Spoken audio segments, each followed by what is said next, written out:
We about ready in the back? All set? Well then, why don't we get started? Thank you everybody for coming, and thank you people who are watching the live stream. I'm Ed Merzwinski. I'm with the U.S. Public Interest Research Group Education Fund. Along with the Center for Digital Democracy, we're pleased to present this event looking at the Black Box Society with the author of the book, The Black Box Society, The Secret Algorithms That Control Money and Information, Frank Pasquale, followed by two panels, a panel of advocates and then a panel of government experts to discuss with the professor the findings of his book. I've been working on black box credit bureaus for 25 years now, and even though they are heavily regulated, they are at the point of the spear of companies that are invading your information, invading your privacy, collecting information about you and selling it to others without your consent necessarily in all cases. We're very excited about some of the work that the Federal Trade Commission and the CFPB are doing in this area, but we think a lot more needs to be done. So without further ado, I want to turn it over to Frank, but first I want to thank our venue hosts, the Public Citizen, for the opportunity to use their press room. Thank you to Public Citizen for that. Frank? Great.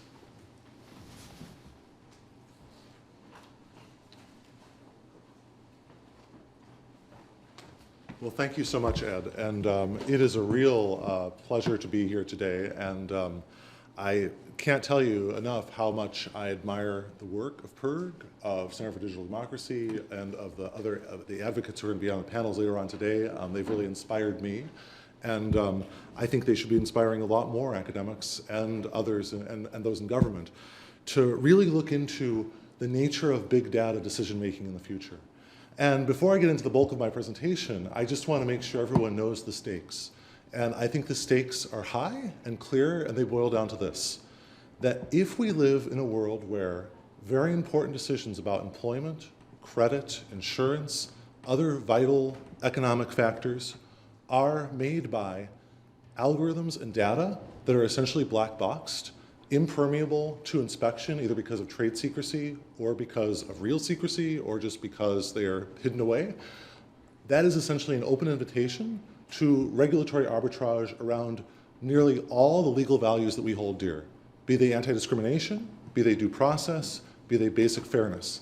And so with that, we're going to go through a lot of information about personal data. The book looks at personal data, looks at reputation, looks at search, looks at the finance sector in general. Today's presentation will focus on data because that's something that we have particular expertise from the CFPB and FTC on. And then I'm going to be talking later on about some first steps toward getting a handle on this new economy. So to begin, here is in sketch form a way of understanding just how many different types of institutions may be collecting information about individuals. And you can see that in each of these sectors, be they retail, finance, telecom, mobile, or medical, each of those has very critical roles to play in deciding, say, opportunities available to individuals, and in deciding, say, within the healthcare system, how individuals will be treated within them and how we can optimize diagnosis for them. In each of these areas, there are very positive ways in which data can be used to improve services and to improve outcomes in the field.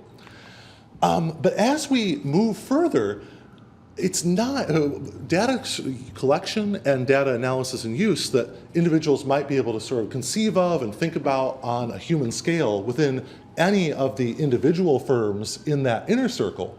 As the data starts getting spread out, shared, swapped, sold among lots of third parties and even fourth parties, such as the credit bureaus, data brokers, other websites, other information brokers, huge online ad networks, this becomes a spread of data that is essentially unmonitorable and uncontrollable by any individual, right?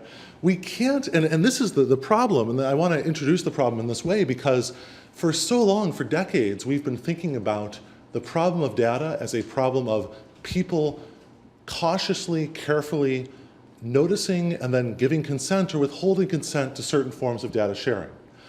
My argument, and sort of the foundation of the argument of the book, is that in this new data environment, it's really uncontrollable. There are lots of things that you just have to do business with. You have to be on certain platforms. You just have to be there, or else you're going to be severely disadvantaged in one way or another.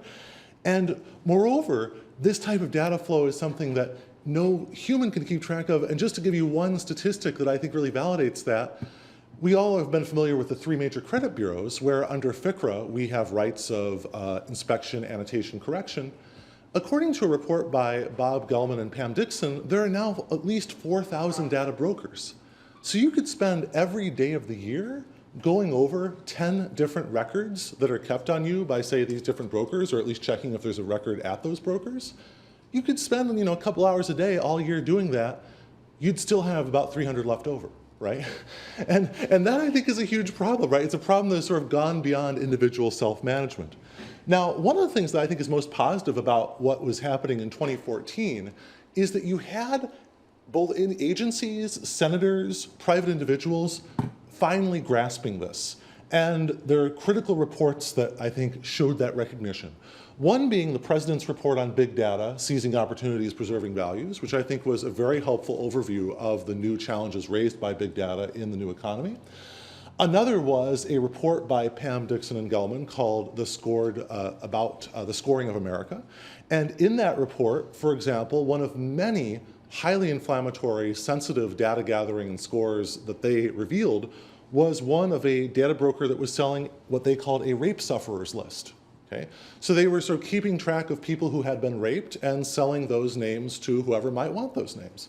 There are also lists at these companies of people who are assumed to have or attributed to have bipolar depression, diabetes, cancer, dementia, incontinence, impotence.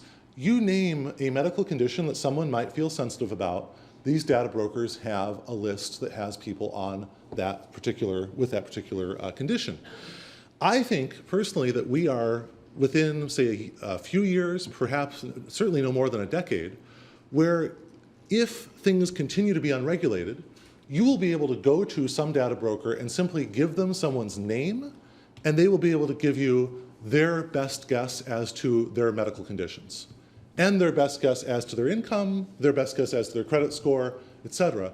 And as more and more data is shared, those so-called best guesses are going to be a lot better than guesses. They're going to be based on nonstop, computerized surveillance of each moment of that person's life on the internet, as a consumer, as someone that buys, and frankly, given cell phone data, simply as someone that moves around with a computer emitting sensory data about them all the time. Now, we had concerns raised both by the FTC in their data brokers report and by Senator Rockefeller in his own report from a Senate committee on these types of issues. I think the bottom line of all of these areas is that essentially all of them really question whether notice and consent and whether individual control is in any way a plausible model. I would say, just to boil down all of the arguments I've made so far against notice and consent as a model, is that it presumes phantoms, which are the opportunity to negotiate terms of contracts. So if I were able to write into Facebook and say, Facebook, I'm comfortable with you keeping a digital profile about me with respect to all the books I read and the songs that I watch, but I'm not comfortable with you keeping a medical profile on me, or knowing exactly what type of medical conditions I may have had, or selling information about, say, my political views. If we lived in a world like that, where we could bargain like that in one-off contracts with large platforms, then notice and consent would make sense. We don't live in that world. If you tried to do that, even if you were to offer them thousands of dollars, tens of thousands of dollars, you wouldn't be offered that bargain. It's kind of interesting to think about areas where we usually assume it's all about the market, it's all about voluntary free contracts, where even the most basic rights of negotiation are gone. A second choice is that there's no real choice of providers, so some people say, well, just leave Facebook, leave Google, leave Amazon, et cetera. To some extent you can leave, but on the other hand, if I were to leave Google right now after having used it for 10 years and having effectively trained it as to what I'm interested in for 10 years, I've lost a huge amount of investment in the service itself. So we're kind of stuck We're kind of stuck in. Moreover, a lot of these big platforms change the terms, change the rules over time, such that you can trace, for example, Facebook, what they default to being public or private, what they default to using or not using over time. Those changed over time. We've all are into bargains that we could never really have anticipated. Now, how do we start getting a grip on this new scenario? Well, one of the areas that I think is really critical is to start revitalizing the concept of sensitive information, right? To the extent, and in terms of sensitive information, there was a recent study by Solov and some other scholars who looked at, in different countries, what was considered sensitive information and what was not, such that it got additional regulation. And of course, healthcare is way up there. Religion and political opinions are somewhat up there. You can sort of see the list about different types of classifications that should be treated with different levels of sensitivity. I think it's critical that we start breaking out the type of data and the type of profiles that these big firms are generating about us. That's sort of a first step. I'd also note, by the way, when you talk about sensitive data, even within healthcare, health privacy has many different rules about data such as the data of minors, mental health data, genetic information, and substance abuse data. All of those are treated somewhat differently within health law. So we already have a privacy regime, such as in health, that has that type of granularity in terms of how it treats different types of data. It's time to sort of be working along those lines in the broader data sphere, because as we all know from the Duhigg story in the New York Times, someone like Target can see if we're pregnant. And more companies, they can tell if a woman is pregnant or not, by and large, via their big data stores in terms of who's coming to their stores.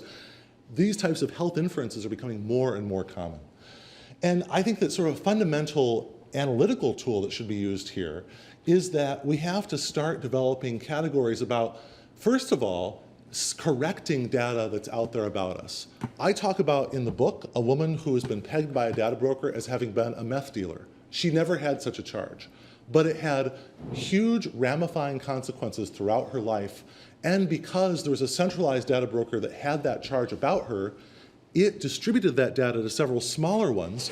Even when she corrected it at the central one, she was unable to correct it at the smaller ones. So the problem becomes that if you've got a data sharing infrastructure that is, to use a term from Ralph Nader in the 60s, defective by design. If you've got defective by design data architectures that are essentially enabling incorrect smears of individuals to disseminate and to be promulgated indiscriminately throughout the files of other companies without having an architecture of correction, that's defective by design. That just shouldn't be out there. And I would also echo Elizabeth Warren, who at one point stated, you can't buy a toaster that has a 1 in 5 chance of exploding and burning down your house. She extended that to loans and said we need a whole new agency, essentially, to make sure that your loan doesn't have a 1 in 5 chance of bankrupting you. I would say that we've now reached a point where there's a critical mass of people who are being smeared by incorrect information thanks to a data architecture that is defective by design. And we've got to start correcting for that. I'd also say that there are areas where certain data is inappropriate to be used. So, for example, we now have lots of laws that say someone can't simply decide not to hire you on the basis of your being sick. That's a disability, and that form of disability discrimination is wrong.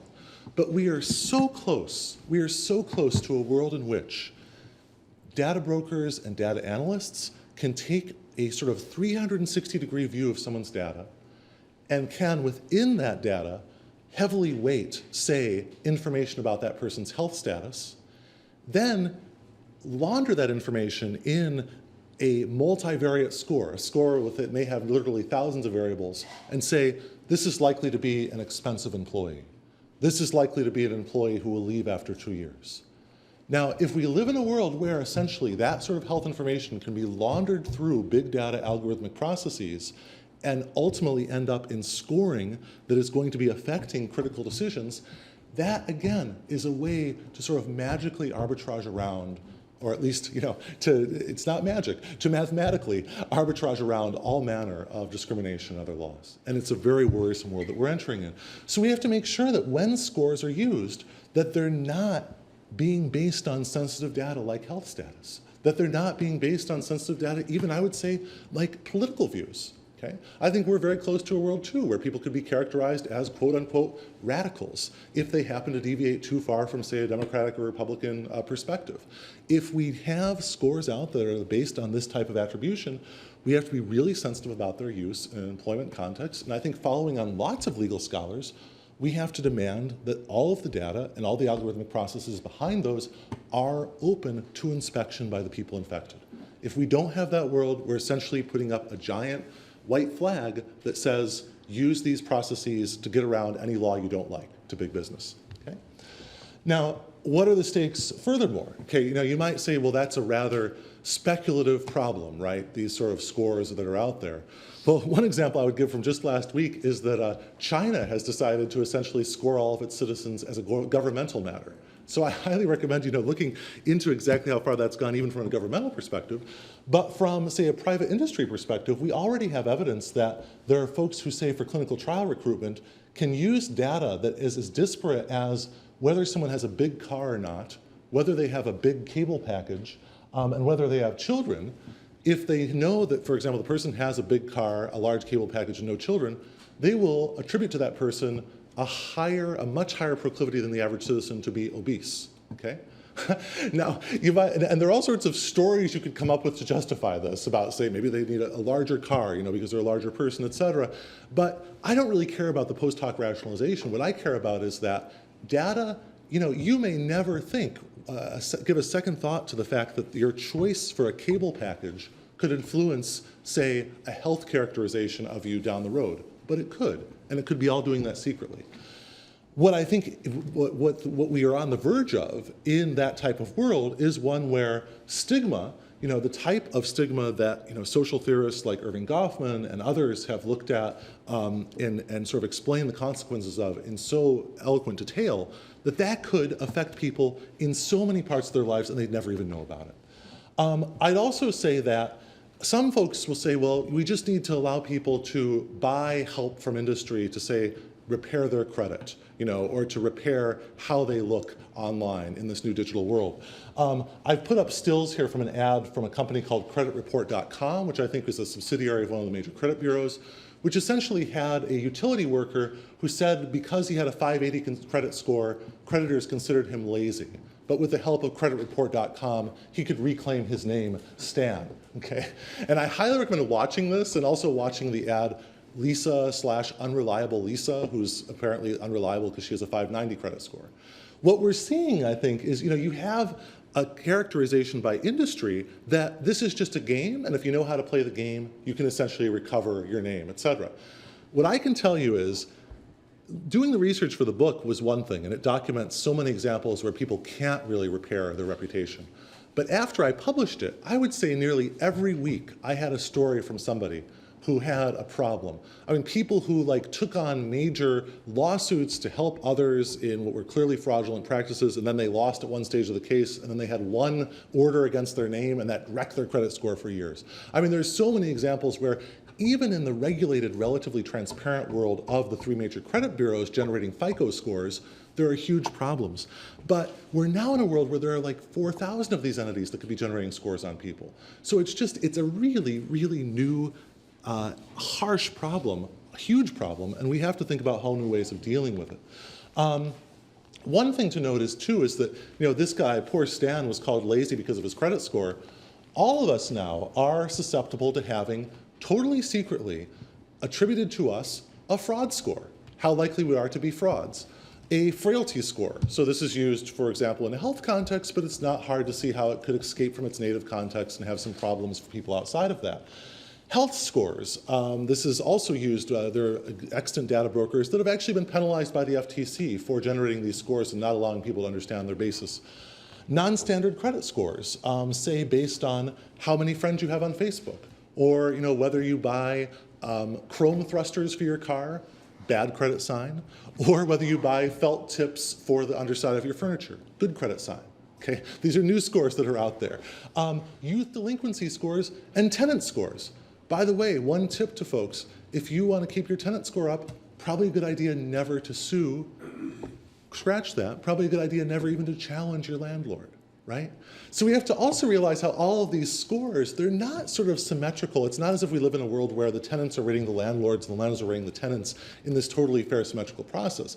A lot of times there are folks who are already marginal and they are being really slammed by scores that are essentially either opaque or unchallengeable. Okay? And there are real power differentials out there. Yes, there is some landlord rating, but it sort of pales in comparison to some of the impacts that these other scores are having on more vulnerable populations.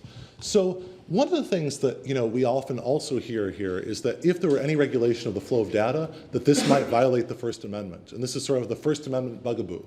This is something I look at in my book. I actually think that the First Amendment threats to regulation here are wildly overstated, or at least ought to be wildly overstated. You can never predict exactly what the Supreme Court will do. But my view is that essentially, if you look at the disclosures that I'm trying to recommend here and about the restrictions on uses of data, not on the collection and analysis, but on restrictions of uses in these narrow contexts of employment, health, insurance, real estate, et cetera, that these are essentially not dealing with sort of speech, they're not dealing with expression, they're not dealing with knowledge, they're dealing with power. And I think that's a really critical thing. And we also have to say that the more we have information forcing disclosures about these types of new scores and big data type ranking and rating, the more information we're creating. It's not about blocking information, it's about generating more information. I also want us to be quite aware that it's technically feasible. Sometimes we hear from folks that are very well-meaning who try to have what I call a premature realism about regulatory proposals. They say, well, if we were to try to get our head around this new industry, it would just overwhelm the entire agency, or it would be incredibly hard. I think healthcare has shown, though, that we have these type of similar safeguards that I've been calling for in this talk. They have been implemented in another sector. The question is just how many resources are we going to demand, right? We have, under high-tech, under HIPAA, and I'm happy to talk about this further in questions, we have ways of understanding where data comes from and where data is going to. And we could get to that level of tracking data, of understanding its importance in the larger data broker community if we devote the resources. I also think that healthcare is an excellent precedent here because of the role of the states in working with HHS in sort of a collaborative, coordinated manner in order to make sure that health privacy is vindicated. I think we could also see similar types of collaboration in lots of other areas on the federal, state, and even municipal level. So I think that finally, some final points to make about regulating data use in the future is that consumers deserve to access all of the data used to make critical decisions about them, okay? We can't continue to live in a world where black boxes are rendering incredibly important judgments of people, which are essentially a digital star chamber. We've got to move beyond that. I'd say also that some data should not enter into certain decisions. We've got to make sure that to the extent scoring is increasingly used in employment, health, insurance, real estate contexts, the information about people's health status, and perhaps also information about their political views, information about their ethnicity, information about their gender, all these things aren't somehow being laundered into a score. We have to be really careful about those sorts of things. And my final point today will be that essentially if we don't regulate big data-driven decision-making, that's essentially an open invitation to technical arbitrage around anti-discrimination law and all sorts of other laws. The laws really mean very little if we simply focus on analog, older methods of sort of implementing sharp business practices or troubling business practices. We've got to update them. We've got to bring them into the 21st century.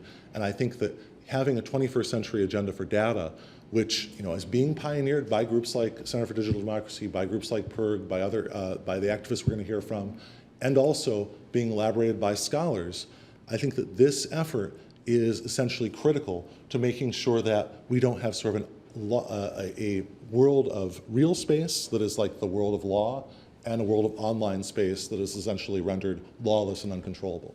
Because as more and more decisions are made in this sort of cyberspace realm, we're going to essentially see the relevance of regulation is totally dependent on its ability to also enter into the cyberspace world.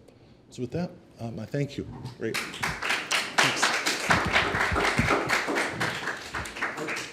We're going to move quickly into the next panel, but Frank can take a couple of questions first, but please wait. Mike is going to grab a microphone because we're live streaming. We'd like anybody asking a question to have a microphone. Are there any questions? I'll ask a question. Let's come back to the beginning. I think this is also for the regulator panel, but this is now. Could you identify yourself? This is Jeff Chester, Center for Digital Democracy. This system now of autonomous, ubiquitous data collection and analysis seems to me is now the basic business model in the world, right? Yeah. Everyone is doing it. Data brokers now, Fortune 1000 companies, they're data brokers too, right? Yes. All right, so what do you think can be done? What should be done, in addition for calling for regulation, given the fact that there's such a difficult political climate, to address this world where the system of generating revenues is all dependent on, in essence, the collection of data and the manipulation of consumers? What else can be done, should be done? So, I mean, that is a terrific question, Jeff, and I think that the one, just to ground us, first of all, in some of the history of the efforts of the agencies to get their hands around the problem, I believe that one of the issues that was stifling the FTC's earlier regulatory pushes in the area was the definition of a data broker. So, I mean, I've been to conferences where they would talk to, there would be a question from the audience from a commissioner, say, and they would ask, how do you define a data broker? And it's a relatively easy regulatory problem if you say, look at the 9 data brokers that were subpoenaed in December of 2012 to get information that ultimately became the foundation for the Transparency and Accountability Report, right?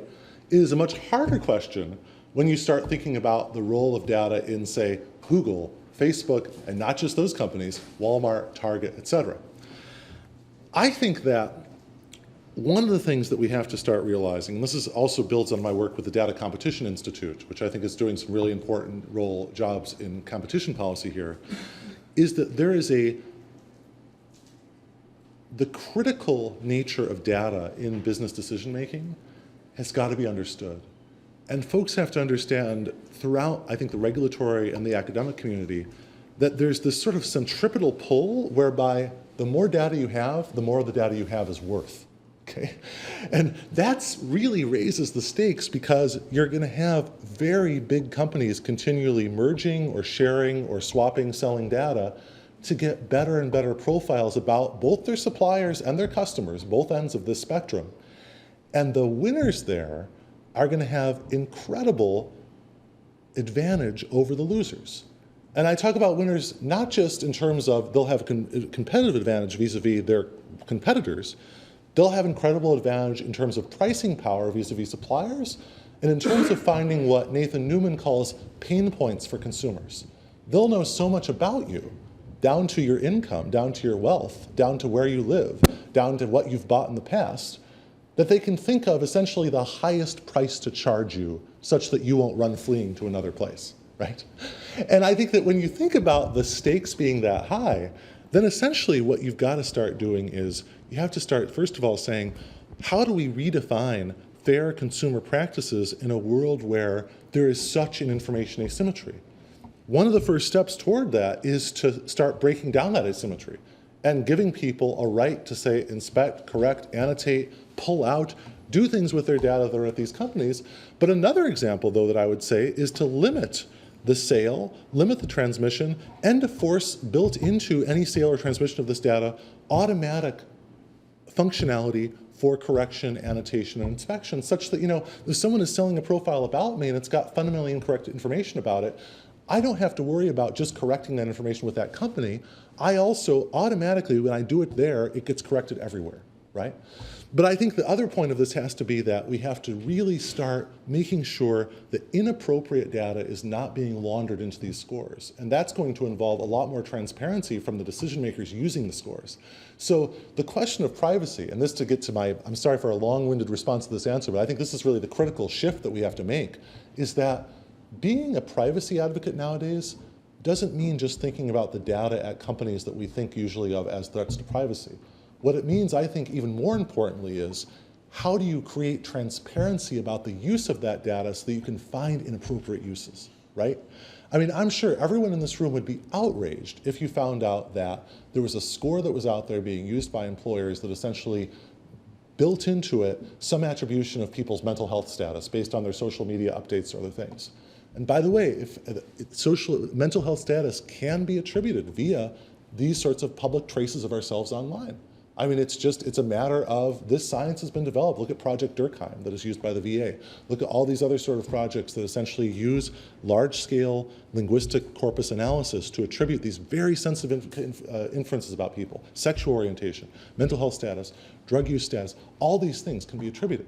And I think that essentially what we have to start doing is we really have to start getting the transparency on the corporate side, and that's the necessary first step. And my bottom line would be, any company that is part of this big data economy has to be able to tell a relevant regulator and an affected data subject where they got their data, about that subject and in general, and where that data is sold off to.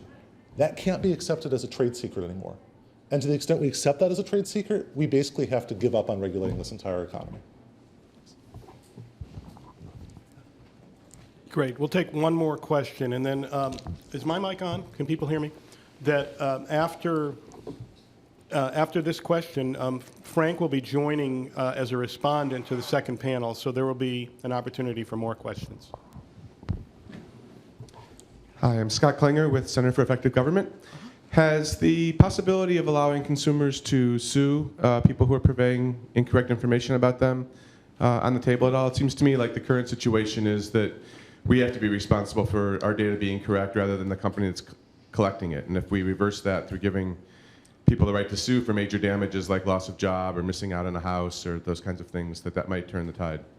Absolutely. So that's a terrific question. By the way, great to see CEG here. I'm a big fan of your work. And my sense is that essentially that is open to people that have egregious problems that somehow are so egregious they become transparent to them.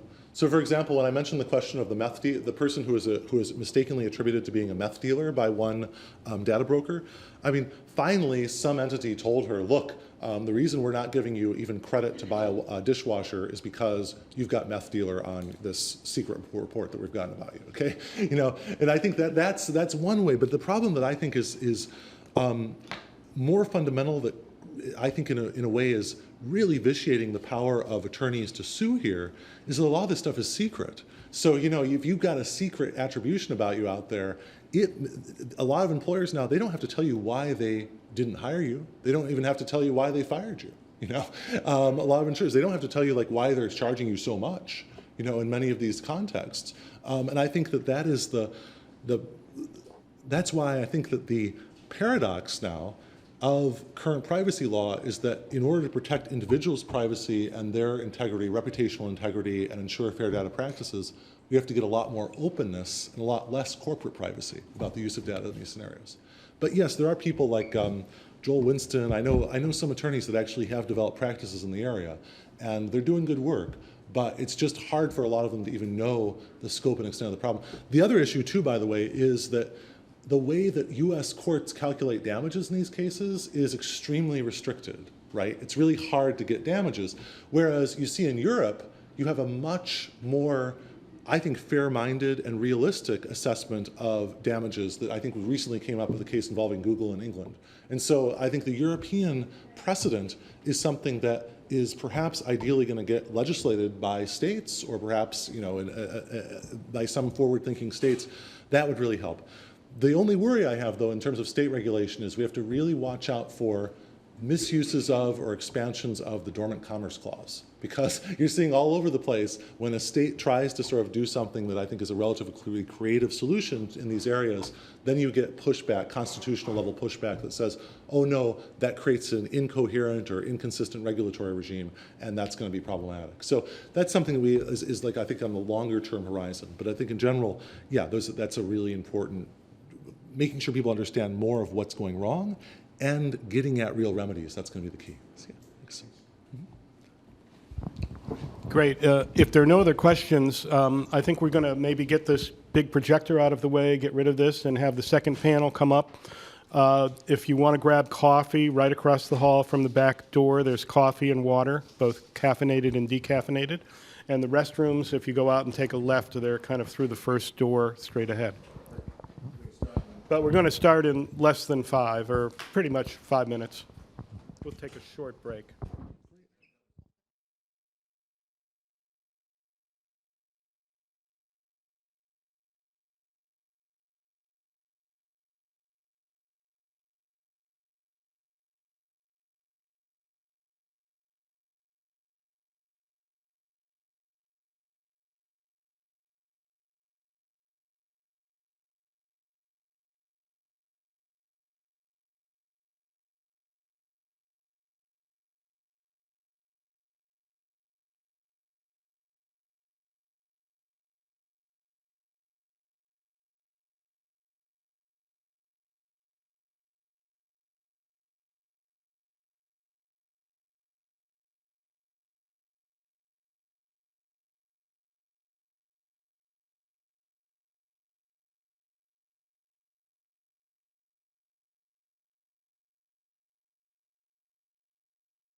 Good morning again. I'm Ed Merzwinski with the U.S. Public Interest Research Group, and along with the Center for Digital Democracy, we are hosting an event to discuss Professor Frank Pasquale's new book, The Black Box Society.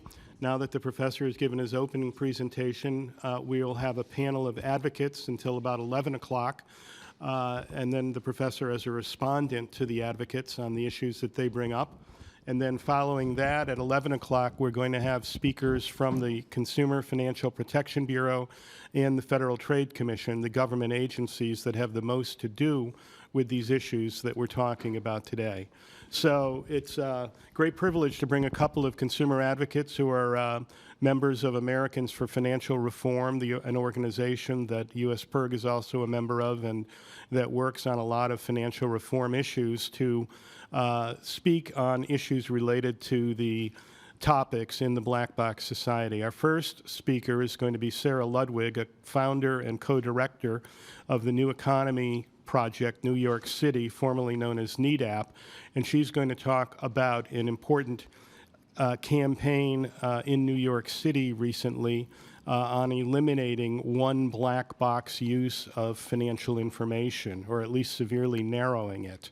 And following that, we will have Alexis Goldstein, a former Wall Street technology executive and currently communications director for the Other98.org, talk about a number of the other issues in the book and how they impact consumers. And then again, we'll allow Frank to be a respondent, make any additional comments, and then we'll take your questions. So without further ado, I'll just turn it over to Sarah. Thank you, Ed. Hello, everybody. Hello, everybody out there watching.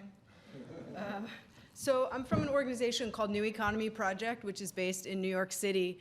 And I was intrigued as Frank was giving his presentation that he was referring to this whole constellation of really sort of dystopian is now attributes of the black box, that he was using the term new economy. And I just want to clarify that our organization, New Economy Project, has a very different concept of what we mean by the new economy. And that is that we believe that we need a just economy that works for everybody and that's based on principles of solidarity, cooperation, racial and economic justice, ecological sustainability, and so forth. And that until we have a new economy, or unless we have a new economy, we're not going to have an economy that works for everybody, because the current one fundamentally does not.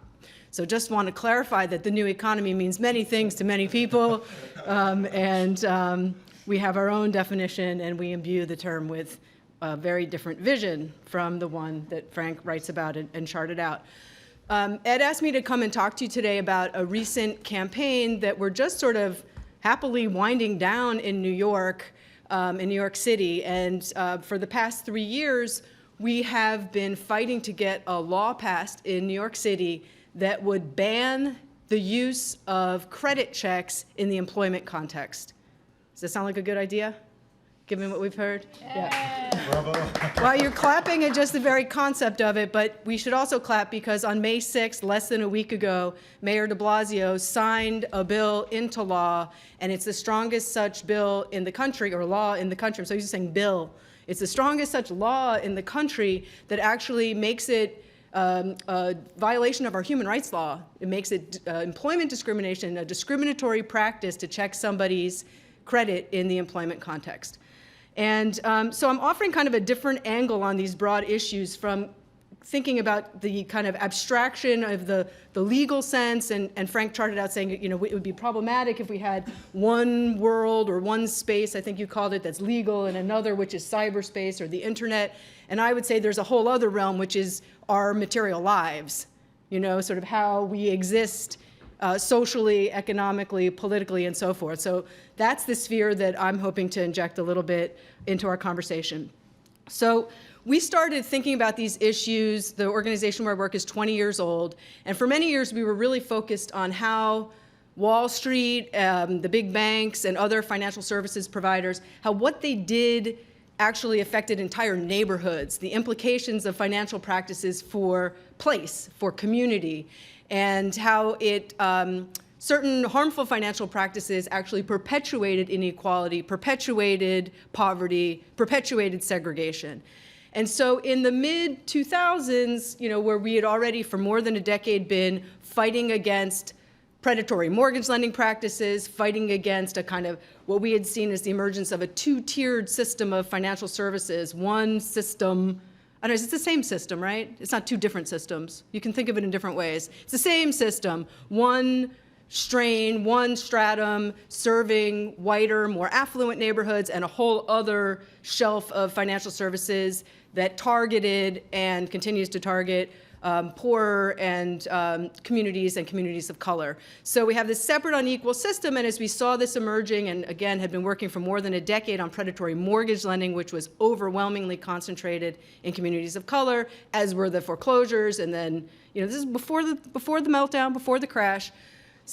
As we came to understand that all of those sort of systemic inequities were being reflected in people's credit reports, and then the credit reports and the credit were being used to generate credit scores, and also to have being used in decisions not just around other forms of loans, but also in terms of employment and housing, insurance, really to affect people's economic opportunities in so many ways. That began to disturb us. And so we, started asking questions about why these companies should wield so much power over people's lives, and started to organize around this, and also started to educate people around this. Did you know that your credit report was being, used by employers, that you're signing something that's allowing them to effectively discriminate against you?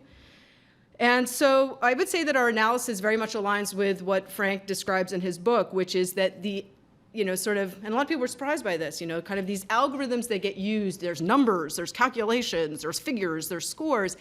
They have this air of objectivity about them where people say, oh, well, it's a number. This is where you hit, this is where you landed based on all your mathematical data. Actually, these are numbers and information that effectively, what did you call it? Launder in? What is the language you use? All sorts of discrimination that get built in, that get embedded into this information and into these scores. I quote from the book that computerization may simply drive discrimination upstream. So what ostensibly seems like colorblind practices, as they're called, actually is a proxy in certainly the credit scoring and credit reporting realm, is a proxy for race, if it corresponds with anything. So let me fast forward really fast, because I'm going to fast forward fast. Okay, so let's think about these credit bureaus. We, started getting groups together, and we said, look, this is really pretty pernicious what's going on. It's insidious, it's harmful, it's systemic. That you've got communities targeted for high-cost, harmful, discriminatory practices. Then the information gets reflected back in a credit report, and then a credit report gets used to decide people's job opportunity, or housing opportunity, or the cost of their insurance, or how much down payment they're going to have to pay for utilities. So we decided to focus as our initial campaign on employment, because at this point it was past the recession, into the recession, and we thought this would be something really compelling for people. We could shine a light on these practices, and in exactly the time when people had been, so many people had lost their jobs, that the last thing we need, we kept saying, was, another way to exclude people from job opportunity, and that this was unfounded. So we did some quick research. I'm not going to go into sort of how intensely powerful the credit bureaus are. You can imagine, right? Right? And again, it became clear to us that there was little, and again, Frank talks about this in the book, there's very little in the law to prevent companies from selling the data, from selling your profiles. And what the credit bureaus have done, these big credit bureaus that are multinational, some of them, that have hundreds of millions of, they have data on hundreds of millions of people, and so forth, that they're always looking for new markets, new ways to sell their data. And so employment credit checks is sort of a market niche that niche sounds too small, a whole market sector that they've created, trying to convince employers that you need this information. You need to know Alexis's credit history, because that's going to tell you what? If we know her history of paying her debts, what's it going to tell you? It's going to tell you her reliability. It's going to tell you if she's going to be likely to commit fraud or steal from you. It's also going to tell you, about her general job performance. And yet, even though the credit bureaus have convinced a huge percentage of employers that they need to buy this information, it's kind of like a rap sheet on prospective employees, they know full well that there is actually no correlation between information in your credit report and those other things they're telling you need it for. No demonstrated statistical or other evidence that connects your credit information with your likely job performance or likelihood or propensity to commit fraud or theft from your employer. It doesn't exist. They've said it, TransUnion officials said it under oath at a public hearing. We know of no such connection, but we're selling this stuff anyway. And in fact, 10%, the last numbers I saw, the industry Experian, to use them as an example, was getting 10% of its revenue from these, the employment credit check sector. All right, so we put together a coalition. Do I have 2 more minutes? We put together a coalition in New York City, and by last week, when the law passed, when the law was signed, we had 80 groups in this coalition. And it ranged from neighborhood-based, constituent-led base building groups to think tanks, policy think tanks. I would say if you're interested in this subject, I would start by reading Demos's excellent reports on employment credit checks. They've done some of the best work in the country on this. And they were certainly very important in the coalition, as was NYPIRG, and a lot of the student groups based at the city university campuses, some of the civil rights groups, labor organizations, the Central Labor Council got involved, but the Retail Workers Union, the Retail Action Project, and other groups were really, really important to this coalition. And we came together to get this law passed in 2012, and we had certain I'll tell you very fast some of the rationales. And very quickly, as we started to talk about this issue in community forums, through the media, individual New Yorkers started stepping forward. Almost all lower income people, almost all people of color, but not exclusively. And it was interesting because a lot of them wanted to tell their story. They wanted it to be known what happened to them because they didn't want this to happen to other people. And I'll give you some quick examples. And a lot of them made video testimonials because they wanted, to tell their story in these quick snapshots. You can check them out on a website the coalition created called creditcatch22.org. It's actually Unite Here gave us their URL, creditcatch22.org, because they had a big campaign against TransUnion at one point. They gave it to us. It was great. But it's the New York campaign is at creditcatch22.org. And I'll just tell you a couple of quick examples. The first person to contact us was someone named Alfred.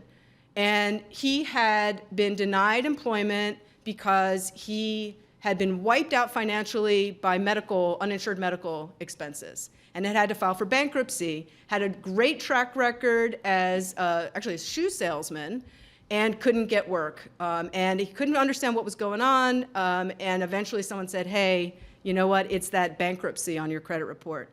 We had Gustavo come forward to tell his story. He had co-signed a loan for his sister, and she had had troubles, and then he couldn't get a job because it appeared on his credit report as a co-signer for his sister.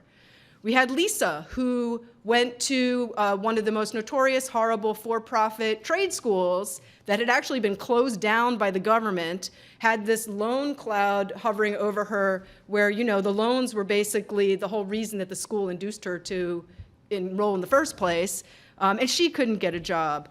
We had Emmett, who had a mistake on his credit report. He had the highest level national security clearance, was an Iraqi war veteran, and he couldn't get a job because of a mistake on his credit report that was from some mail order thing that had gone awry. We had Onika, a young woman who dropped out of college because of the crushing tuition expenses, who couldn't get, she could get a retail job, but not at the level for which she was qualified. And so her wages were significantly diminished because of student loan issues. And it goes on and on and on. And in New York, as we tried to get this passed and people told their stories and people came out to really push for this, everybody understood at least the policymakers understood, the activists and advocates understood, and I think industry understood because they conceded that there's no connection between the two things. So as a matter of public policy, of course we should ban this because think about it. Some people would say, well, you get at your interview to explain what's going on. Alexis goes to the job interview and says, well, you know, I had this, whatever. Why should somebody have to reveal private information at a job interview? Like, well, I got divorced. Oh, my mother died.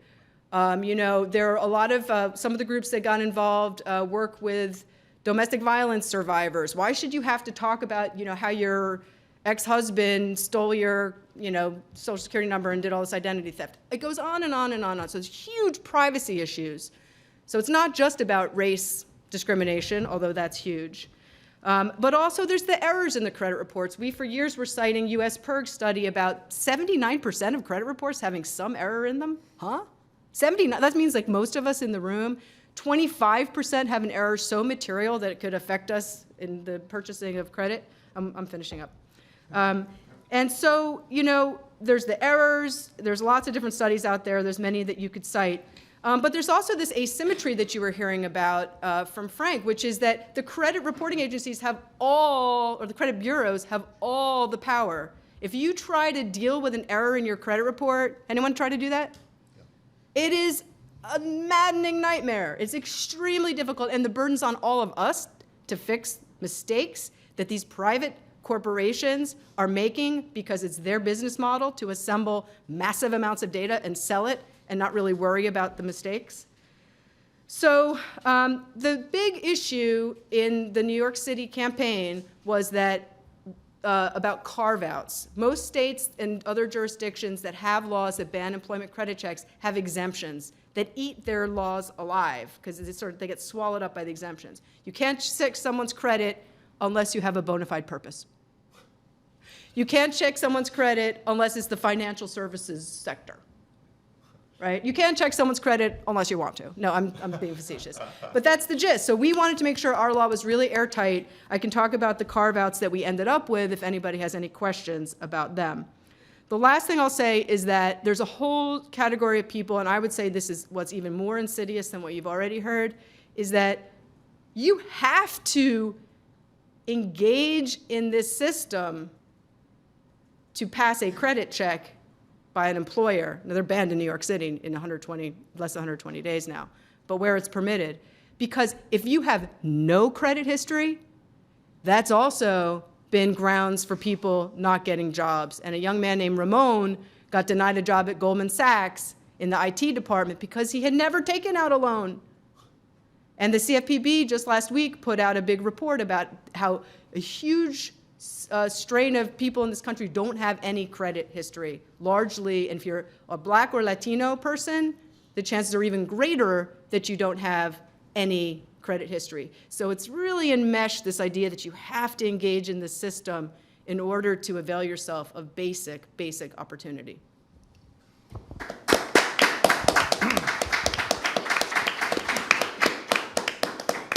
Sarah knew that I've been fighting the credit bureau wars for 25 years, and so I was going to allow extra time to talk about us winning a battle against a Death Star. And it's a significant victory, and the New York Coalition of Civil Rights, Consumers, Student, Community, and other groups that she described really won a powerful victory against a powerful, self-appointed gatekeeper to your financial opportunities. So, by the way, our next panel, we will feature the Federal Trade Commission, which has been looking at the very small companies that are collecting and data mining and data brokering and don't think they're subject to the credit bureau laws. Hello, most of them are. And then the CFPB has authority to examine or look inside the black box of the biggest credit bureaus and FICO-like companies. So stay tuned for that. But first, I want to introduce again Alexis Goldstein of theother98.org, who has a lot more to say about these important issues as well. So there's just a few points I want to try to hit on, and I'll try to be brief. But in reading Frank's book and hearing him talk, I sort of think a lot about what Sarah mentioned, this sort of two-tiered system and the hypocrisy. And I want to touch on one particular area where I feel like that's particularly flagrant. So For those of you that ride the metro, you may have seen these ads. I just saw it a week ago. It looks like a burglar. They're wearing a black mask and they're at a computer. And it's an ad by the Financial Services Roundtable, and it says, please, urge Congress to pass cybersecurity laws. And it's sort of fear-mongering on this, on hackers, right? But the cybersecurity laws that the financial services industry has been trying to pass for a long time and have come into a lot of trouble doing it, the most recent incarnation of that was CISA, the Cybersecurity Information Sharing Act, basically gives immunity to the nation's biggest banks if they overshare our personal information with the Department of Homeland Security or with the with the NSA. It also gives them carte blanche, according to the Electronic Frontier Foundation, to launch counterattacks on perceived cybersecurity threats. So if they perceive that somebody is hacking into them, they are lobbying through CISA to have immunity to launch a counterattack on that other person. The same lobbying groups that are trying to get this kind of immunity for oversharing our data is simultaneously, they failed, I should say, but they were in the past lobbying to prevent the Consumer Financial Protection Bureau from adding what's called the narrative to the consumer complaint database. So if you run into problems with your credit card company or your financial services provider, the Consumer Financial Protection Bureau has a complaint database where you can log a complaint and you can tell your story, but those stories were previously private. And the big banks basically lobbied to keep that private.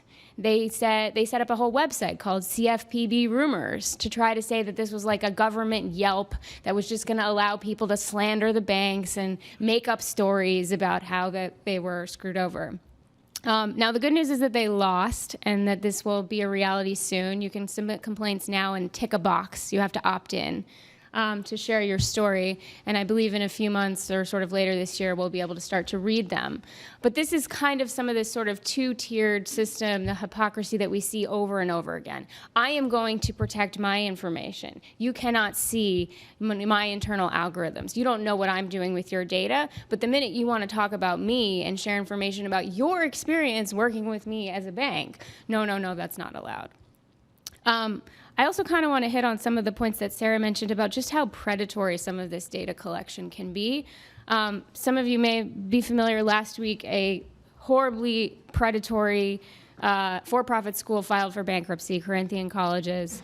And these for-profit schools often relied on lead generators. And what those are basically people that will route consumers to you if you think that they may be candidates for these for-profit schools.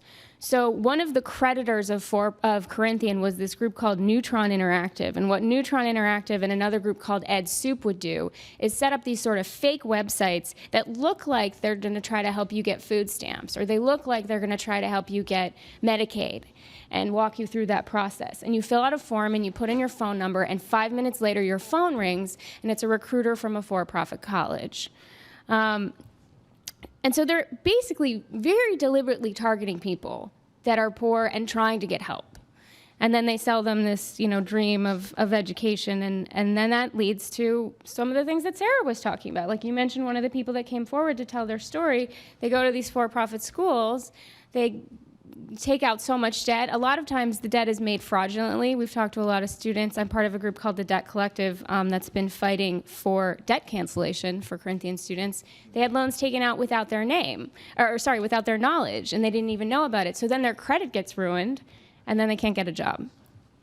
The other thing I want to mention, so I used to work on Wall Street, and I can tell you firsthand the data integrity, even on Wall Street, even on its own internal proprietary data, is horrible. So as one example, we had a problem with client data at several of the firms that I worked at. And the problem goes something like this. These firms are so big that there are so many different departments that interact with, say, UBS. So every different department creates an account in their own internal system for UBS. And so what that means is across all of Merrill Lynch or across all of Deutsche Bank or whatever firm, there's probably 100 different UBS accounts that are all to the same UBS. But nobody ever wants to prioritize fixing that problem because they want to spend money on the shiny new product. They want to spend money on refining their pricing algorithm. And so there's really bad data integrity even on the biggest banks. But then you think about data integrity for credit scores, or you think about data integrity for mortgages, or you think about data integrity for loan information. Like, just to go back to the Corinthian example briefly, we have students who can't get their enrollment agreements. They can't get their loan documents because these schools don't keep track of this information. So they're making all of this decision about all of this data that they're collecting about us, but then they can't give it back to us. Or they claim that they can't find it. Or, they never prioritize making the system easy to pull information when consumers want to get it back.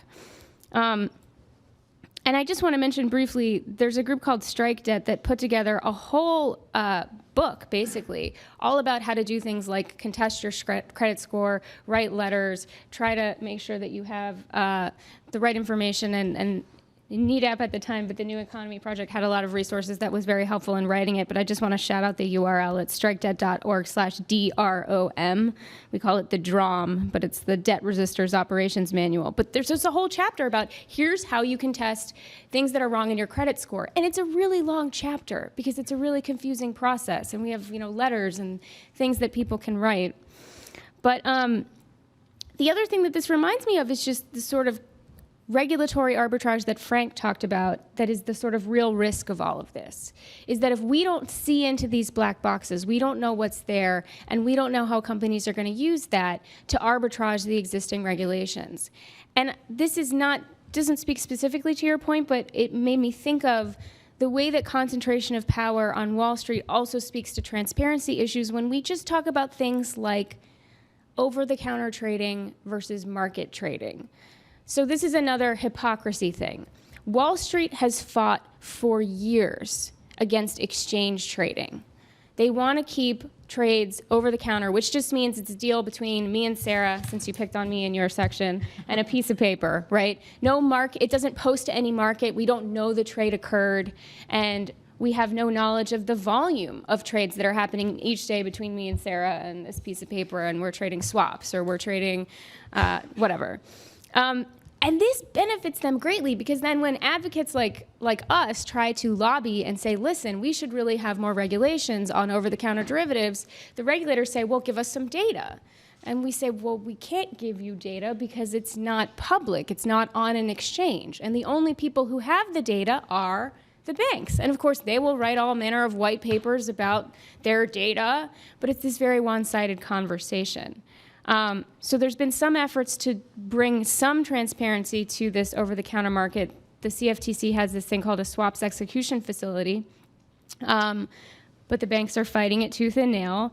And essentially the kinds of things they say is, no, you don't understand how this market works. This is really not what our clients want. And you even have a CFTC commissioner, Christopher Giancarlo, who used to come from what's called an interdealer broker. And an interdealer broker is an entity that only exists because these things are black boxes. So when me and Sarah want to trade with each other, if she's Goldman and I'm Morgan Stanley, I don't actually want Goldman to know what I want to trade. So we get a third party, we call up Ed or we call up Frank, and we say, Frank, I want to do a trade. You call Goldman and Bank of America and everyone else, and you tell them I want to do a trade, but don't tell them it's me. So Frank just sort of anonymizes the trade. That's what an interdealer broker is. So we now have a commissioner at the CFTC who came from an interdealer broker who is now telling us all the reasons we don't need transparency, we don't need more markets, when conveniently his former employer has basically an industry that benefits from this secrecy. So I know I'm getting a little bit sort of over here, but it makes my head explode because there's so much resistance to opening up these black boxes when it's us, when it's we want to know about my credit information. I want to be able to access what Google knows about me. I want to be able to have control over my Facebook data. But then when we just want to bring some products onto an exchange so other people can know what's going on, it's, oh, no, I'm sorry, it's very complicated, you don't understand. Here's all of the reasons we can't do that. And Frank, you mentioned something in your remarks about people are like, oh, well, just don't use Google or don't use Facebook. And if you haven't seen it, there's a really good talk. It's a few years old. It's by a guy who's in the security community, so he's got a pseudonym. His name is Moxie Marlinspike is the name he goes by. But he talks about this thing called the no network effect. And the no network effect is essentially, yes, we could all turn off our cell phones. But the world has changed and moved since cell phones were introduced. We used to say, meet me at this restaurant at 7 p.m. and I will be there. But now that we all have cell phones, we don't behave like that anymore. We say, call me after work and we'll figure it out. Text me, email me. And so we can make a choice to not have a cell phone, but that's kind of like making a choice to not participate in society, because society has changed because of technology. And so we don't really have a choice. I mean, we can make a choice to go live, in the mountains, off the grid and all of that, but most people aren't going to make that choice. So we need to find an alternative solution to getting our data back, to opening up these black boxes, because otherwise the bad data integrity, the way that it's used in this predatory way is just going to continue to, I think, Sarah, you put it really well and I wrote it down. What did you say? Computerization may drive discrimination upstream. Oh, you said that. Oh, okay. So I'm quoting Sarah, quoting Frank. But I guess I'll say just one last thing, and I'm sure maybe the panel knows more about this than I do, but I think one specific example of this that I learned about at a consumer Fed conference is the way that auto insurers basically will charge poor people 40% more for auto insurance. So poor drivers are essentially subsidizing rich drivers. And they claim that they don't look at income because they're not allowed, and they claim that they don't look at race because they're not allowed, but you can figure it out. And they are figuring it out. They use, you can figure it out maybe based on where somebody lives, or you could look at their credit score, you can look at all of these other things. So we have all of these proxies for race, we have these proxies for income, but until we have transparency into the box, it's very hard to prove it. To charge poor drivers more than rich drivers? My understanding is rich drivers, they want to sell them more than just auto insurance. And they want to be able to cross-sell all manner of products. Whereas poor drivers, they know this is the only product I'm going to get out of them, so I need to charge them the most I possibly can because this is the only product that they will buy from me, because they are mandated to buy it. Plus, they would say if you have bad credit, you have a greater likelihood of filing claims, which I have not seen evidence of yet. Yeah, and I saw, this is another stat from the conference, I don't remember who said it, it was an advocate from Maryland, but I guess they did polling, and 86% of people polled in Maryland don't believe that your auto insurance should depend on anything other than your driving record, and I personally would agree with that. So, I sort of a little bit all over the place, but those are my thoughts.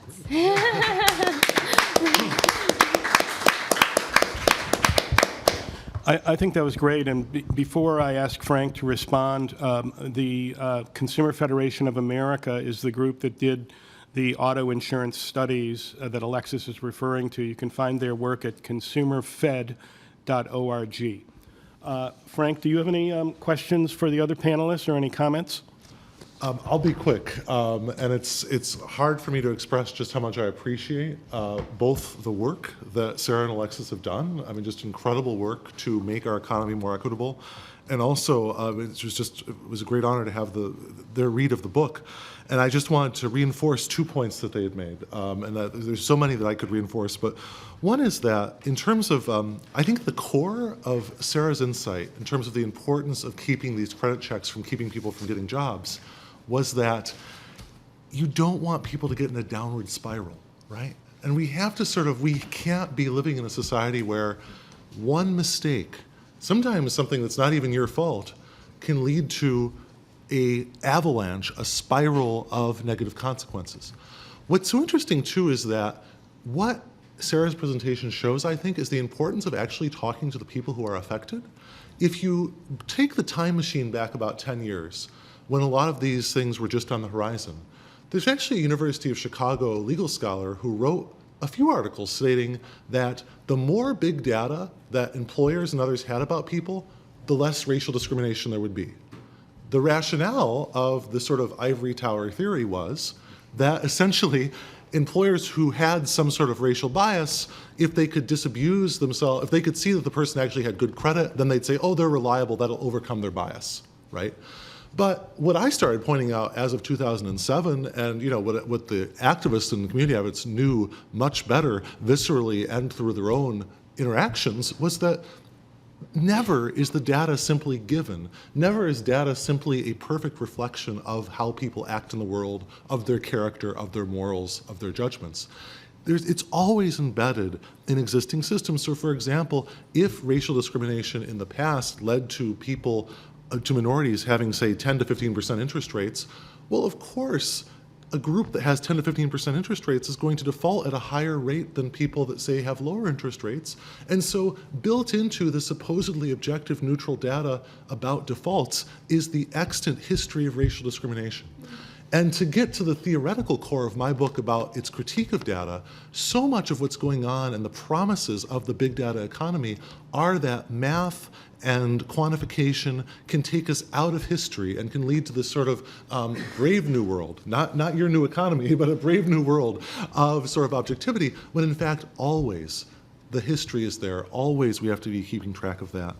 I'd also say with respect to, Alexa's made so many great points. I really want to hone in on her point about data integrity because of her experience in industry and her ability to say from the inside there are real problems. The more I talk to chief security officers, the more I talk to people who are working in the IT departments, in corporations elsewhere, I hear this over and over again about these problems of data integrity and how, as a matter of consumer protection, being able to demand your records and to get the accurate picture of what companies have on you, that's actually not just good for you, it's good as a discipline to their own data integrity. And I would say that, the US made a really big first step towards that, at least in the health sector, with respect to HIPAA and high tech. HIPAA in 1996, high tech, the Health Information Technology for Economic and Clinical Health Act of 2009, which updated HIPAA. These two acts say, not only do you have access to your medical record, you also, under high tech, have access to know who touched the medical record, who looked at it. You have, under high tech, rights to, consent to, and know about marketing uses of given data that is in your health record. And you have that level of ambition at the statutory level that has in turn unleashed innovation and responses from vendors to build that into a data infrastructure, right? And so I feel that that's one where, we have proof of concept in the health sector that we can take steps toward data integrity. We have that sort of proof of concept out there, and I think that's really important to sort of vindicate Alexis's point that making sure that the data is actually accurate and overcoming this one-way mirror effect, where essentially, we have a lot of corporations saying we get to know all we can about you, but you see very little about us. Overcoming that is really critical, I think, both to the scientific integrity, the business integrity, fair data practices, and just living in a society that we can really understand and be judged fairly and accurately. So I really appreciate these comments. Thank you. Yeah. Great. I'll ask Mike to get the microphone if anybody from the audience has any questions. But first, do either of you have a reply or additional comment? I guess one thing that I thought about is, and this is maybe more in the realm of the Supreme Court now, but it made me think of the disparate impact case that was heard and what the fallout of that may be, right? Because even when government agencies try to use data to prove discrimination, racial discrimination, using disparate impact, that has now been fought viciously by industry as well. And I suppose we'll have to await what the Supreme Court decides, but there's a very real opportunity that there's going to be a barrier. Again, to think back to the one-way mirror, right? It's so hard to prove racial discrimination even when we're talking about the black box, but the Supreme Court may be taking away to prove racial discrimination by striking down disparate impact theory. I don't know if folks are familiar with this. Yeah. That was just one thing that came to mind. Yes, very worrisome. Yeah. Somebody other hand up in the back, Mike.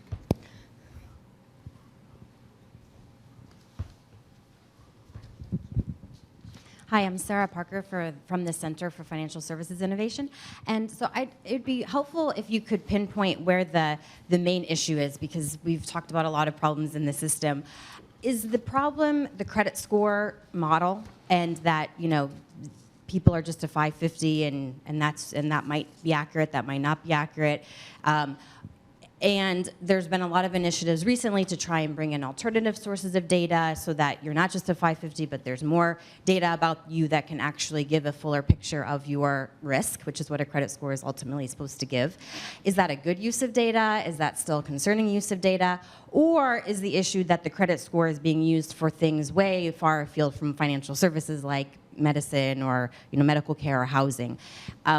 I'm sure it's tempting to say, well, both, those are all problems, but just for the sake of argument and to, not be an echo chamber in here, where's the low-hanging fruit? What's the first thing that, we want to focus on and we need to focus on? Because you could talk about problems all day. Thank you.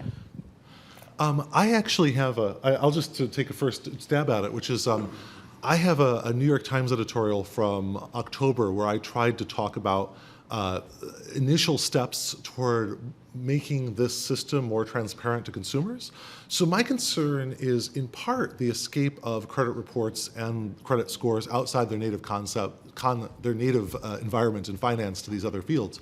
But I think, especially given the Dixon and Gelman report, one of the things that's really critical is that people be aware that some of these really sensitive scores or inferences about them have been made and that they be informed of them. So, you know, I would give people the opportunity, just as we have a do not call list that gives people a chance to sort of sign up and say, do not call me, I would create registries whereby people could say, I want to know, have I been pegged as a fraud risk? Have I been pegged as bipolar? Have I been pegged as these certain sort of attributes that are now sort of floating around out there? Because clearly nobody can keep track of all that's going on among 4,000 data brokers. But what we can do is we can create obligations among those data brokers that once they start creating these sensitive inferences about individuals, that they report those to people so they have a chance to challenge them, annotate them, correct them, and know where they're being used. That, I think, is my bottom line. But yeah, thanks. If I could add to that, if people are watching on the stream is at the top of the home page of the U.S. PIRG Education Fund Center for Digital Democracy project on these issues. And one of our big concerns, if you scroll down, all of our reports and materials are on that same page. The big problem that I have is that even though the credit bureaus are regulated, strictly regulated, back in the day where the credit bureaus were the only animals out in the forest, they were regulated, okay? You had certain rights. There was a limited use of your information. They had the ability to sell it only for limited circumstances, limited purposes. But now there are many companies out there that are doing some of the same kind of data analytics. They're not necessarily covered as credit bureaus. You will hear from Jessica Rich of the FTC of the great work that they are doing to tell those companies, yes, you are, but there are many, many, many of them out there, and we're concerned that we have a law with strong fair information practices that is being heavily diluted. Second, we're concerned that it's all in a black box. And so part of the answer is to open up the black box. Part of the answer is to protect the integrity, extend regulation to other kinds of companies. Sarah. So I have a sort of, I mean, it sounds like you want a quick answer to your question, like what's the nub of it? But I think that there's a few things that need to be said. One is that certainly when we're talking about the credit reporting, that's just one aspect of a bigger structural problem. So that's an example. And in the employment credit checks context, it's not a score being used. I want to clarify that. It's credit history. It's not a number. And, you know, there are laws, like Ed was just saying, like the Fair Credit Reporting Act, and a lot of times people in New York, especially when we were first starting this campaign, said, well, don't you have a right under the Fair Credit Reporting Act to get an adverse action letter? And so aren't you protected so that if someone denies you a job based on your credit, you get a letter and you're told that? And you know that's part of the law, but that doesn't deal with the fact that there's discrimination and so forth. This is a discriminatory practice. And I would say that the problem for us is whether it's in the lending realm, for which credit reports and credit scores were allegedly designed or ostensibly designed, or whether it's in these non-credit or non-financial realms. The credit information is a mirror. It's a reflection back of existing inequities in our economy, in our financial system. And so that plays out by race, by place, by gender, by national, by immigrant status, and so forth. So if that information is just, to the extent it's accurate, right? Or inaccurate, because a lot of people, there might be a difference in who gets their mistakes corrected that corresponds to some of these, we'll call them protected classes or other categories. So to the extent to which credit reports assembled by these private companies tell us, are a mirror to existing inequality, then to use those mirrors to make decisions about our economic, social, and other lives becomes a way to perpetuate that inequality. So it isn't, there's no low-hanging fruit for us because we see it as deeply structural. And that's why we picked something that was low-hanging fruit, if you'll call it, which is a concrete campaign to elevate these issues, to help bring down a barrier to job opportunity, to allow people or help people or encourage people to engage in a conversation about all of this at the same time that we're changing the law. And the last thing I would say is, because it's systemic, doing these kinds of reforms are important, but they're not going to end the problem. We had a council member in New York who liked to say, Councilmember Levine from Washington Heights, who liked to say at press events, he had a really good line on it, which is that people think credit bureaus are a public agency, that they're a government agency. Or many people do, and they're anything but. These are these private companies that are collecting this information. And why should these companies have so much say over these really fundamental opportunities in our lives? And that it's really bizarre, this blending. And you should read Frank's book if you haven't, because he talks a lot about government and corporate, what do you call it, data valence? There's like a term you use. Yeah, the data valence and data arbitrage between the two, yeah. Yeah, so I mean, I think that that's, these are big, big, big problems that are only going to get worse, it sounds like. I'm terrified. Well, and if I might jump in just really quickly to give you a couple more data points, maybe. When you were talking about that the person that tried to get the job at Goldman Sachs, he had no credit history and he couldn't get a job. I worked with a lot of people that had no credit history and had no trouble getting jobs. They were mostly British or Canadian, but they were able to get jobs. And one of them was a trader who made a lot of money and was very frustrated, actually, that he couldn't get a black Amex card because he had no credit history. And he was like, I'm a trader. I have so much money. Why can't I get a black Centurion Amex card? But it just sort of to your point that it just amplifies existing inequalities. Like having no credit history for the people that I worked with who were Canadian and British didn't seem to be an impediment to employment on Wall Street. We have a question here from Joe. Hi, Joe Valenti, Center for American Progress. I'm wondering, we've talked a lot about the problem being data kind of going off the rails or going out of context. What about the severe depth of data? And here's an example I can think of. So in the auto finance space, there's a lot of pushback to using credit. There's also this move to have tracking devices in one's vehicle. And I've always joked that, in some cases that's a good idea. If I ever get in a cab at LaGuardia, if my cab driver probably would have a tracker that's off the charts, but is responsibly taking me wherever it is that I need to go. It's just a function of traffic conditions or externalities. To what extent is it an issue of sort of depth and microdata as well?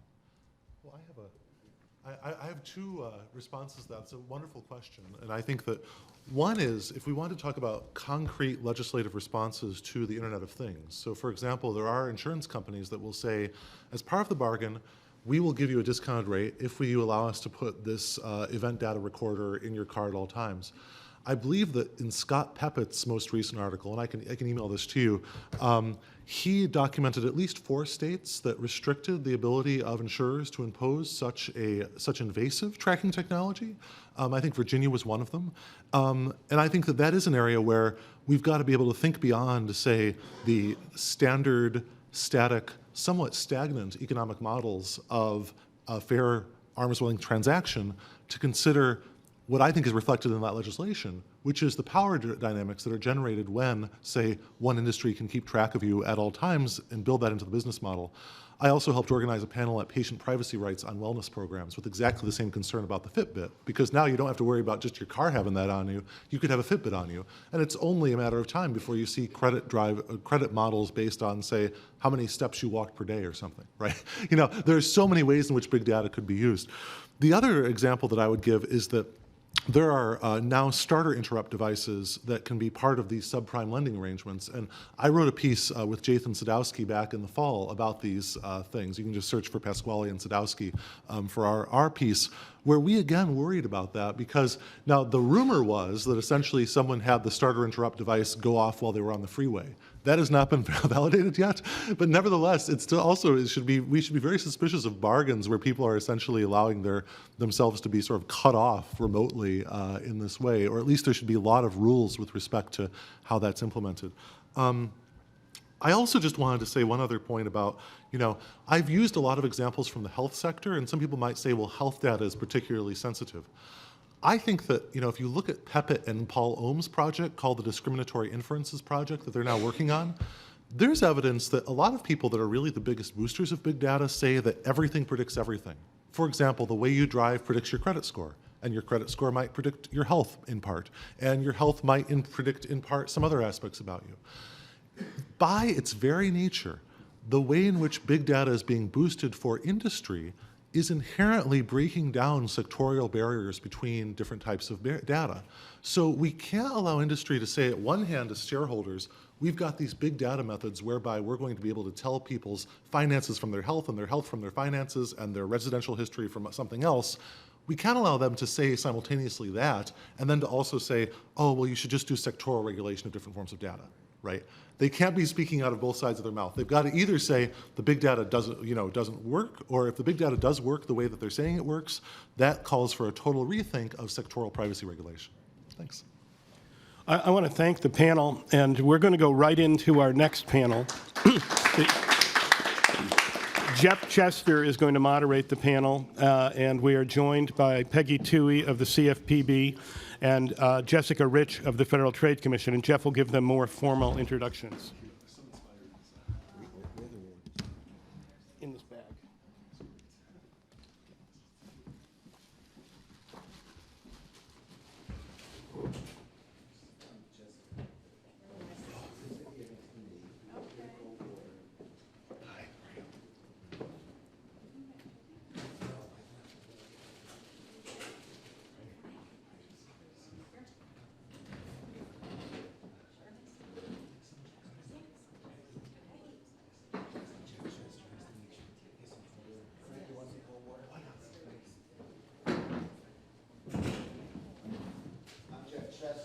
It just a little bit in response to the question. She may have walked out of the room. I mean, what Frank was saying, we now have a system of 360-degree ubiquitous data collection as the basic business model all over the world, and to use that information, which means increased power and influence over especially the most powerful corporate and special interests. But much of it is focused on getting us to buy and spend. This is kind of just a prologue to your panel. Much of it is to getting us to direct our activities at the grocery store, at the retail store, what financial products, what loans. This is the essence of this system, to a ubiquitous, human interface run, but also an autonomous system to get us to buy and spend at all times without any constraint and restraint. Now, it's also being used in the political sector, which is not the purpose of this panel. But now we've heard about the scope and power and the impact of the black box big data world. What have regulators been thinking about? What have they been doing? What can they do? And we'll have Frank respond after you present. So we're very pleased to have two leading officials in the consumer protection field, Jessica Rich, Director of the Bureau of Consumer Protection of the Federal Trade Commission, Peggy Toohey, the Assistant Director, Office of Supervision Policy at the CFPB. Both have a distinguished career working to protect consumers, addressing a broad range of concerns, including financial services. We'll start with Jessica. Okay, is this on? Okay. Well, thanks so much for inviting me here today to discuss the important topic of big data and its effects on consumers today. I'm especially pleased to be sharing the panel here with Frank and with Peggy, who she and I were very close colleagues for years at the FTC, and now she's my very favorite person at the CFPB. I can safely say that. Big data is a term we are hearing a lot lately, and it can mean many different things to many different people, depending on the context. It's become such an integral part of our lexicon that it's even the name of a popular alternative rock band. I have a 17-year-old, so I listen to those stations, which has a current hit called Dangerous. That's the name of it. So when most of us in this room refer to big data, we're generally talking about the confluence of three factors which together have a profound effect on consumers. First is the ubiquitous collection of of consumer data through the internet, through social media, through mobile devices and sensors, Google and Facebook, your mobile phone, your fitness tracker, your new smart car, retail tracking. It's really everywhere you go. Second is the plummeting cost of storing data, which has enabled and encouraged ever more collection and use of consumer data, much of it sensitive. And third is the powerful new capability to analyze data, to draw connections and make inferences and predictions. In other words, we're talking about the 3 V's, and some people say there's like 6 V's, but I'm up to 3: volume, velocity, and variety, each of which is proliferating at a rapid rate and which together allow for the analysis and use of data in ways that weren't previously possible. As we know, big data is increasingly being used to make decisions about a wide range of issues affecting consumers. The FTC held a workshop on this issue last fall entitled Big Data, a Tool for Inclusion or Exclusion, and the title kind of says it all, to discuss both the consumer benefits and harms of this phenomenon, focusing in particular on low-income and underserved consumers. Certainly there are benefits. For example, big data is being used to develop alternative credit scores for consumers who don't have traditional credit histories and were previously considered unscorable and thus ineligible for credit. Big data can also increase access to education, for example, by identifying students for advanced classes who otherwise wouldn't have been chosen based on the usual criteria, or alternatively, students at risk of dropping out and who need help. Big data also offers health and safety benefits. It can be used to predict life expectancy, genetic predisposition to disease, and likelihood of hospital readmission, allowing healthcare providers to develop more effective treatment plans and lower healthcare costs. Or, I don't know if everyone saw the Washington Post article yesterday, which is totally on this topic, fascinating. They mentioned, about wearables, they mentioned it could be used to find cancer clusters or contaminated waterways. There's a lot of good examples in here. But each of these benefits has a flip side, of course. Just as big data can be used to extend credit, educational opportunity, and health benefits to consumers, so too can it be used to deny those services. For example, there are now scores for everything from consumer profitability scores, which predict households that are likely to be profitable and pay debts, to fraud scores that predict whether a consumer is masquerading as another or engaging in some other mischief. These scores can be used to deny consumers the ability to complete transactions without any explanation. Further, if online companies charge consumers in different zip codes, different prices, one result could be that consumers in poorer neighborhoods pay more for online products than consumers in affluent communities. And in the FTC's fraud program, we are seeing consumers targeted again and again by scam artists using detailed consumer data bought from other companies that includes bank account numbers, social security numbers, and lending histories. With the growing popularity of wearable health devices, of course, the effects of big data may be particularly dramatic when it comes to the collection and use of consumers' sensitive health data. According to this article, and there were a lot of interesting surveys they cited, and I'm going to go look them all up when I get back to my office. Surveys show that an estimated 68 million wearable devices will be shipped this year, and that many consumers share information collected through these devices with somebody else. These are the challenges these are among the challenges that the privacy and other challenges that consumers face today, and they are considerable. But the FTC does have an active program to address these issues. First, we're doing what we can to open the black box and shine a light on big data practices. Last year, we issued a report on our in-depth study of 9 data brokers representing a cross-section of the industry. The report discussed how data brokers acquire and store billions of data elements on nearly every U.S. consumer and develop detailed profiles for sale to other companies. It also discussed how data brokers don't just collect and share raw data, but also develop inferences about people and put them into enduring categories, such as urban scramble and mobile mixers, which characterize low-income minority consumers, thrifty elders, and financially challenged. Virtually all of this happens behind the scenes without consumers having any idea, let alone control over it. The report called on Congress to pass legislation requiring greater transparency, including by giving consumers access to their data and choices about how it will be used. Notably, the report also called on consumer-facing entities, such as retailers, to provide choices to consumers before sharing data with data brokers. I think that's an important piece of this.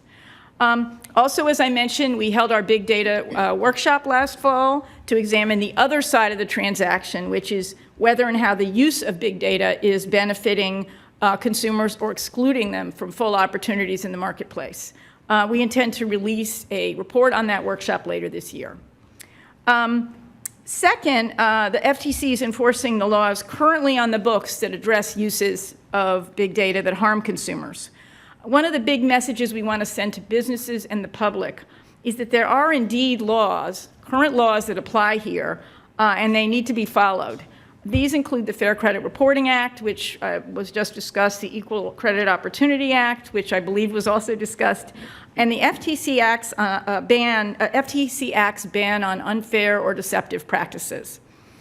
The FCRA is a particularly valuable tool in this area, and I'm sure Peggy will discuss that in greater detail, because it contains requirements for ensuring the accuracy and privacy of data used to make important decisions, credit, employment, insurance, and other important decisions about consumers.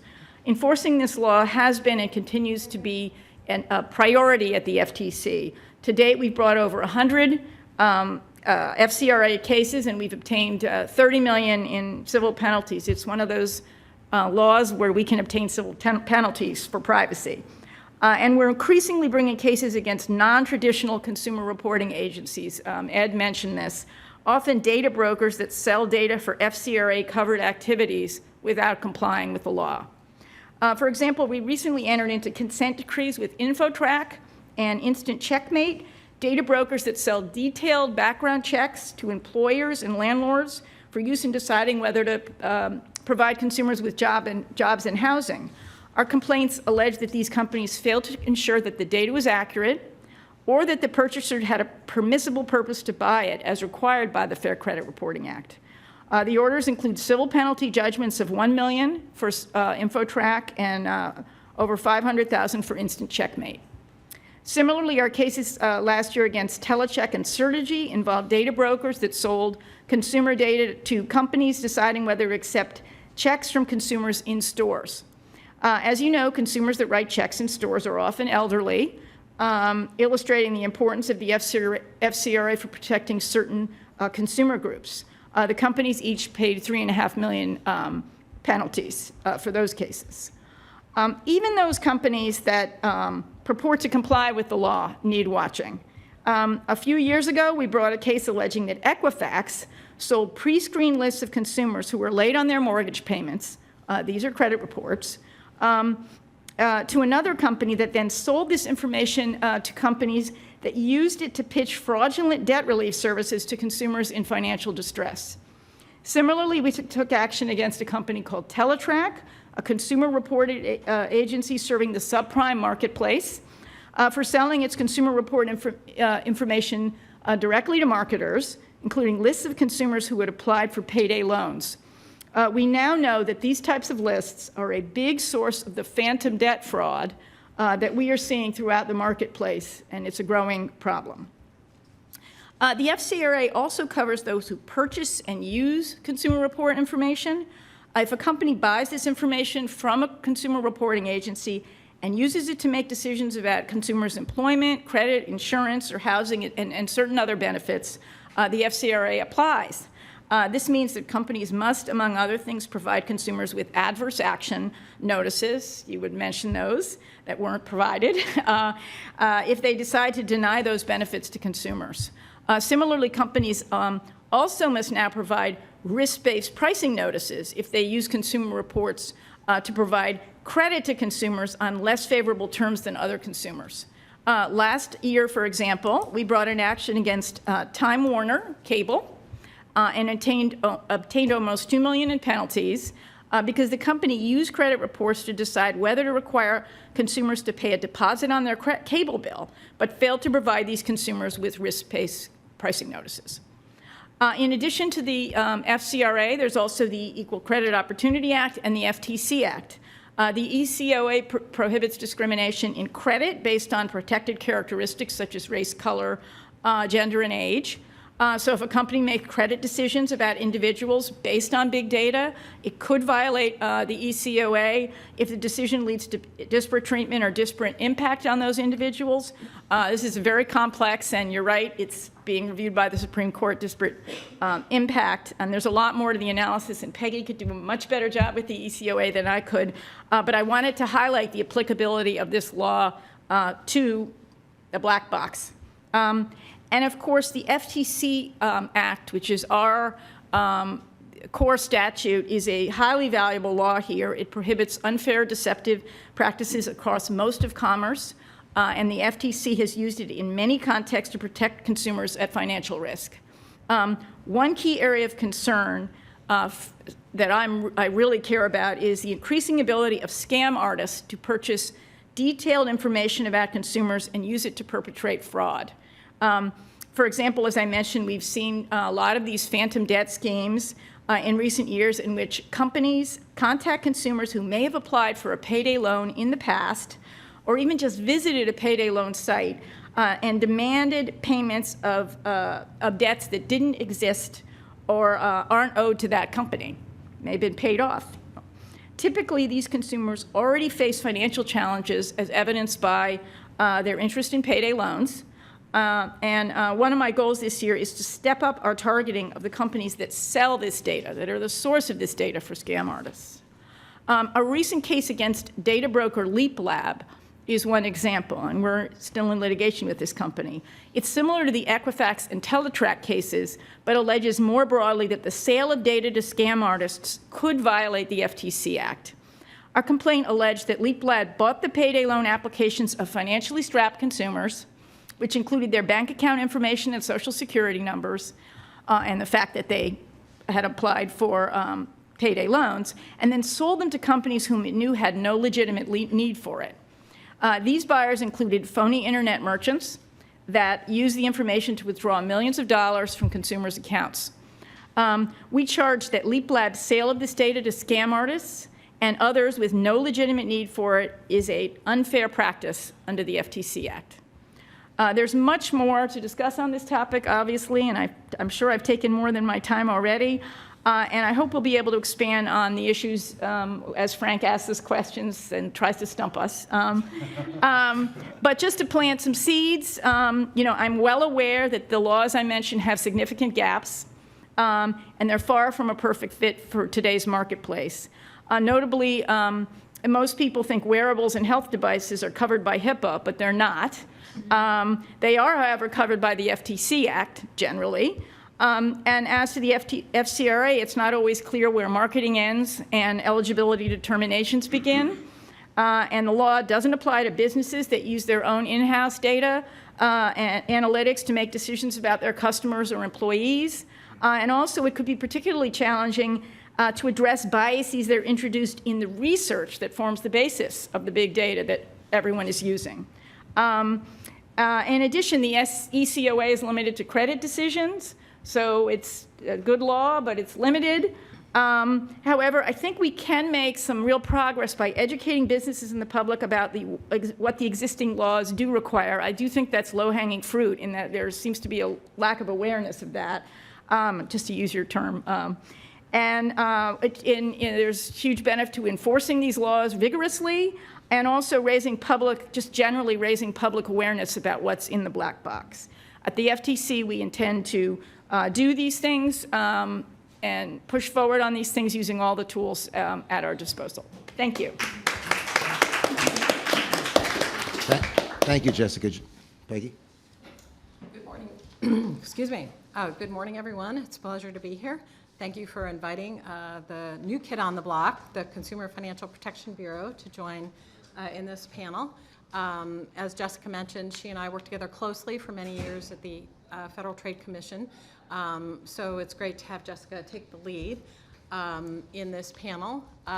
When I was at the FTC, I was fairly involved with the Fair Credit Reporting Act work at the FTC, as Ed knows. And the ECOA.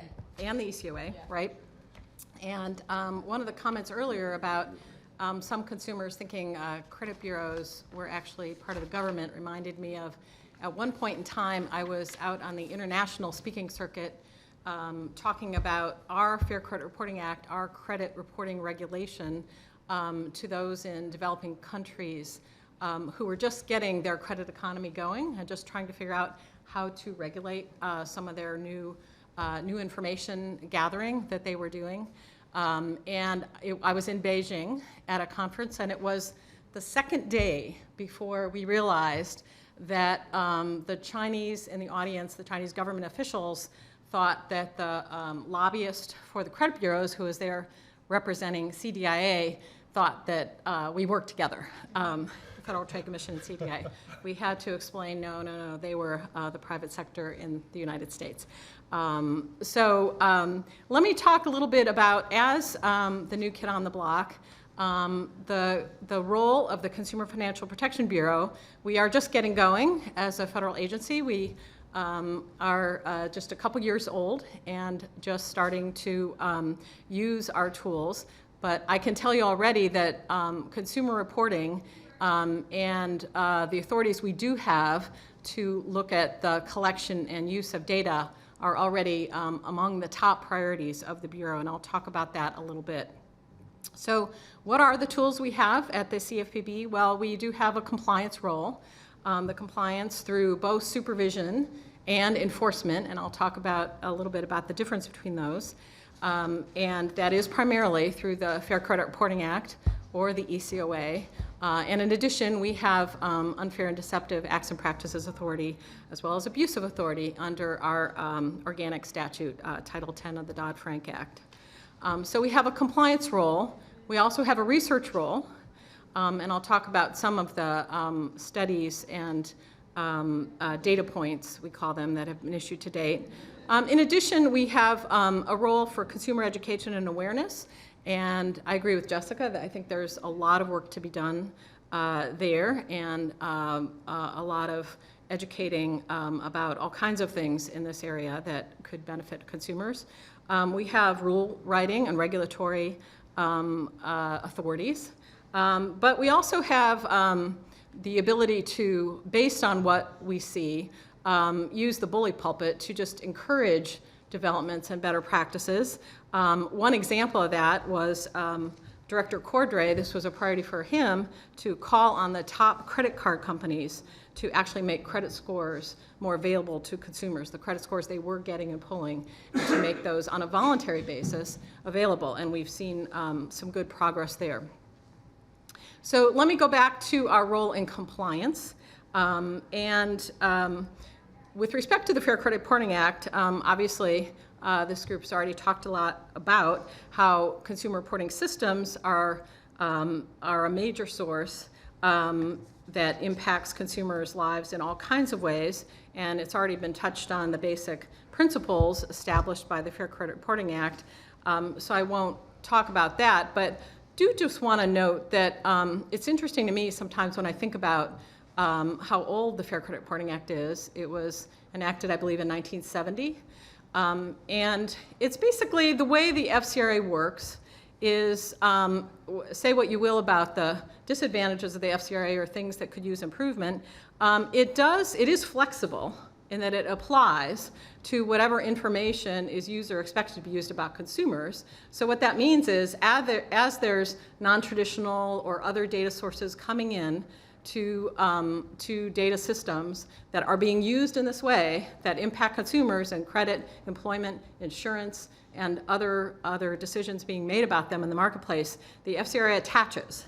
And so all the rights and obligations of the FCRA then therefore cover that data source. And so thinking about, sort of who, Frank might know, who was the author of that in terms of the principles that were established, it has served us somewhat well over the years in terms of that flexibility.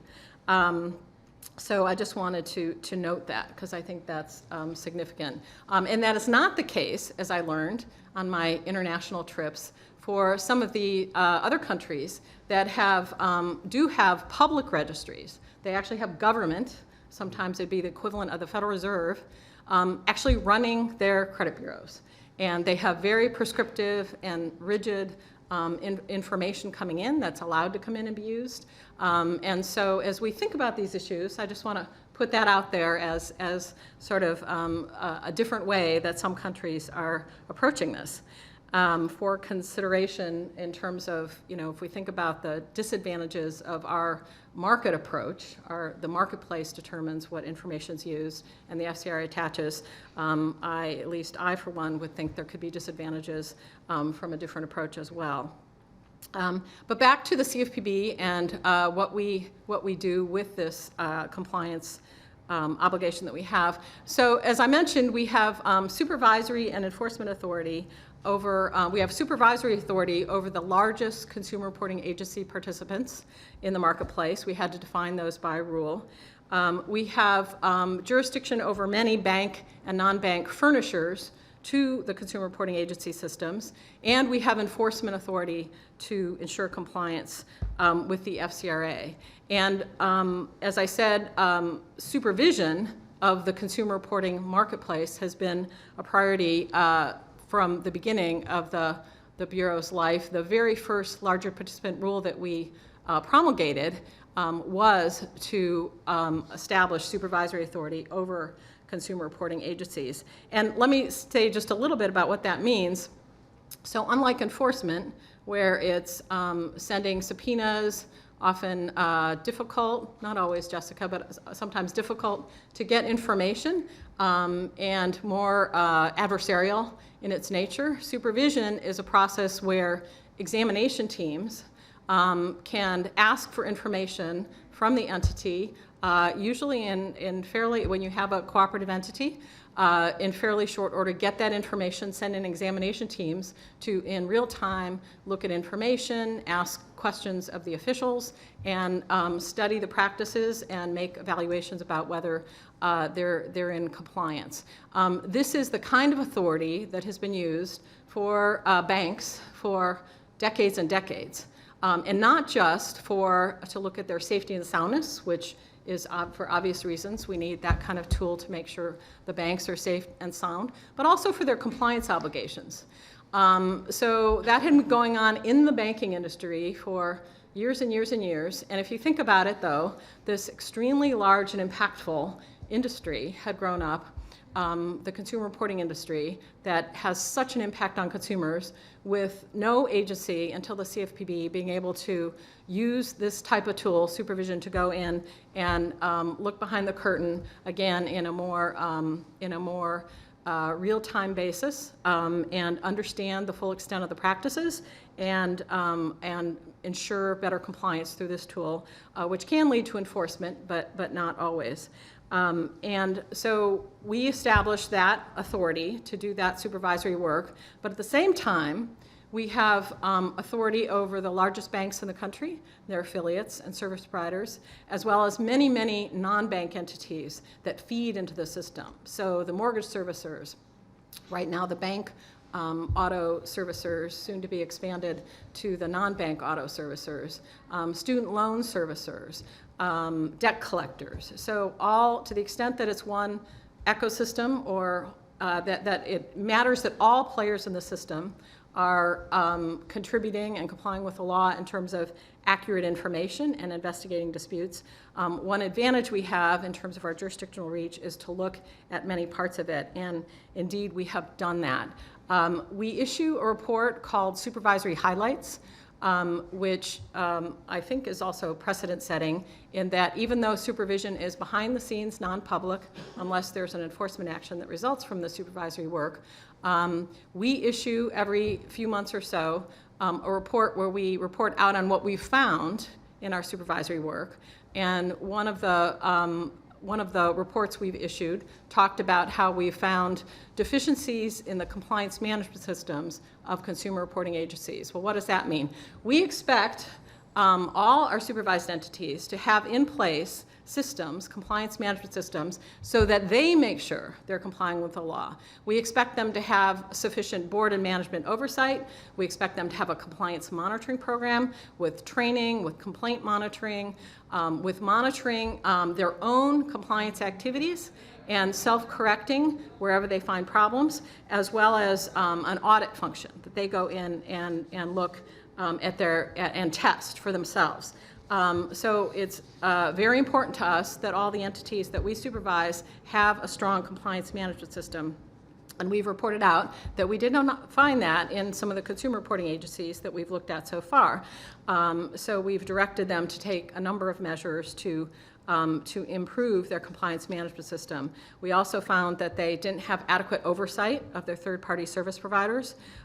We found that one or more consumer reporting agencies didn't monitor or track consumer complaints sufficiently, and we directed them to establish a comprehensive complaint management system.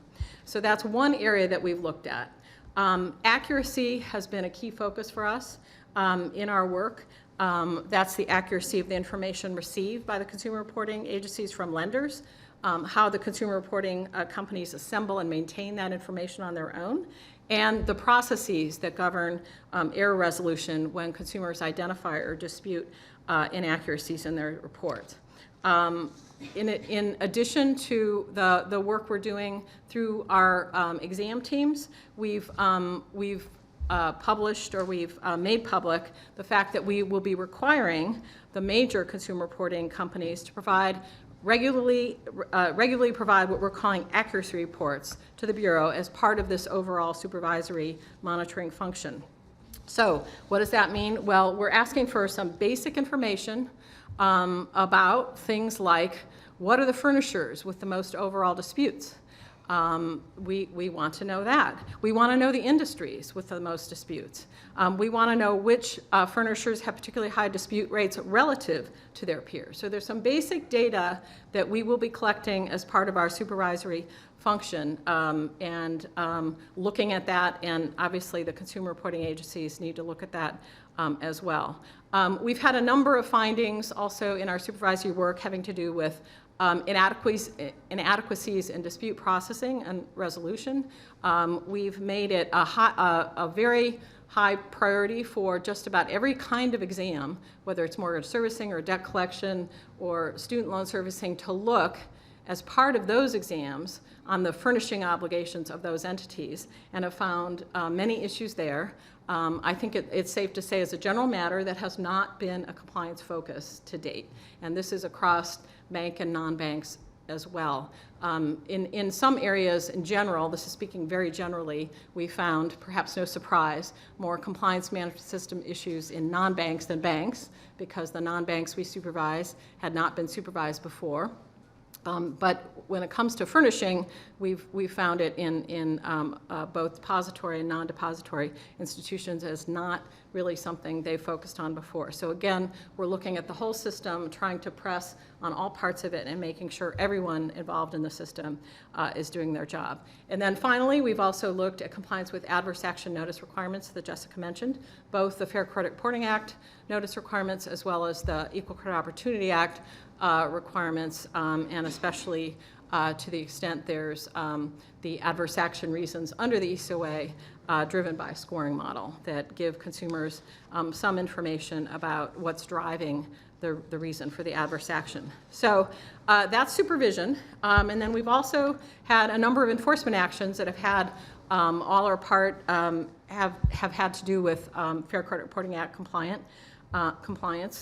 For example, we had a case against an auto finance company called First Investors, where we required them to pay a $2.75 million fine to fix errors and change its practices in its credit reporting system. It had used third-party software program to furnish data to the consumer reporting agencies, but we found that First Investors had furnished inaccurate information about its customers to credit reporting agencies for at least 3 years. And it had discovered the problem and had notified its vendor, but had not done much more. So the kinds of incorrect information that were reported is wrong payments and overdue amounts, There were inaccurately reported that many of its customers data first delinquency, which is key in terms of the obsolescence provisions of the FCRA. And there were also inflated number of delinquencies. In one case, First Investors reported a consumer was delinquent 11 times, when in fact the consumer had only been delinquent twice. We had another case against a buy here, pay here car dealer last November called Drive Time. In that case, Drive Time, it was not just a Fair Credit Reporting Act, but also an unfair debt collection practices case. Drive Time had to pay $8 million in civil money penalty as a result of these practices. And some of the issues in Drive Time had to do with inaccurate information about the timing of repossessions, the dates of first delinquency, and making it appear that consumers' cars were repossessed more recently than they actually were. I want to just say a few words about some of the research we've done so far. Again, relatively new agency, but there have already been a number of reports that we've done relating to the consumer reporting system, to credit bureaus, and credit scores. One of the first white papers in September 2012 that our research markets and regulations colleagues produced was a credit score was on the whole credit reporting system and some of the issues with the whole dispute processing and accuracy in the system. More recently, we've issued, actually just very recently, a report about credit invisibles. This was a report I think we put out just last week, finding that 26 million Americans are credit invisible with no credit record, so I guess that's the opposite of big data, and 19 million were unscorable. Consumers in low-income neighborhoods were more likely to be credit invisible or unscored, and Black and Hispanics consumers were more likely to be in those groups. We issued a data point on medical debt, which in May of 2014, and that summarized how credit scoring models treat information in credit reports about consumer debts that are in collection. And that research found that some credit scoring models overly penalize consumers who have medical debts in collection as compared to consumers who have other debts in collection. And because of that, I believe, as well as other focus on the medical debt issues by others looking at this, there have been some changes in that area. We also produced a white paper on credit scores, compared the credit scores sold to creditors to those sold to consumers, and the study found that while scores sold to consumers were highly correlated with the scores used by lenders, about 1 in 5 consumers would likely receive a score that could be materially different from what a lender would receive.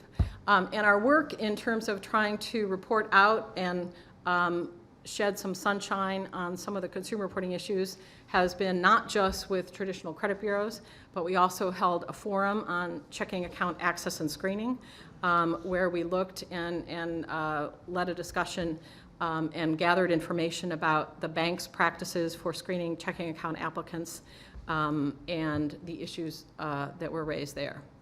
So those are some of the that's some of the work the CFPB has been doing, again, in our couple years, but I think you can see that it's a very important topic and area for us. We're very concerned about these issues in terms of the collection of data on consumers and use.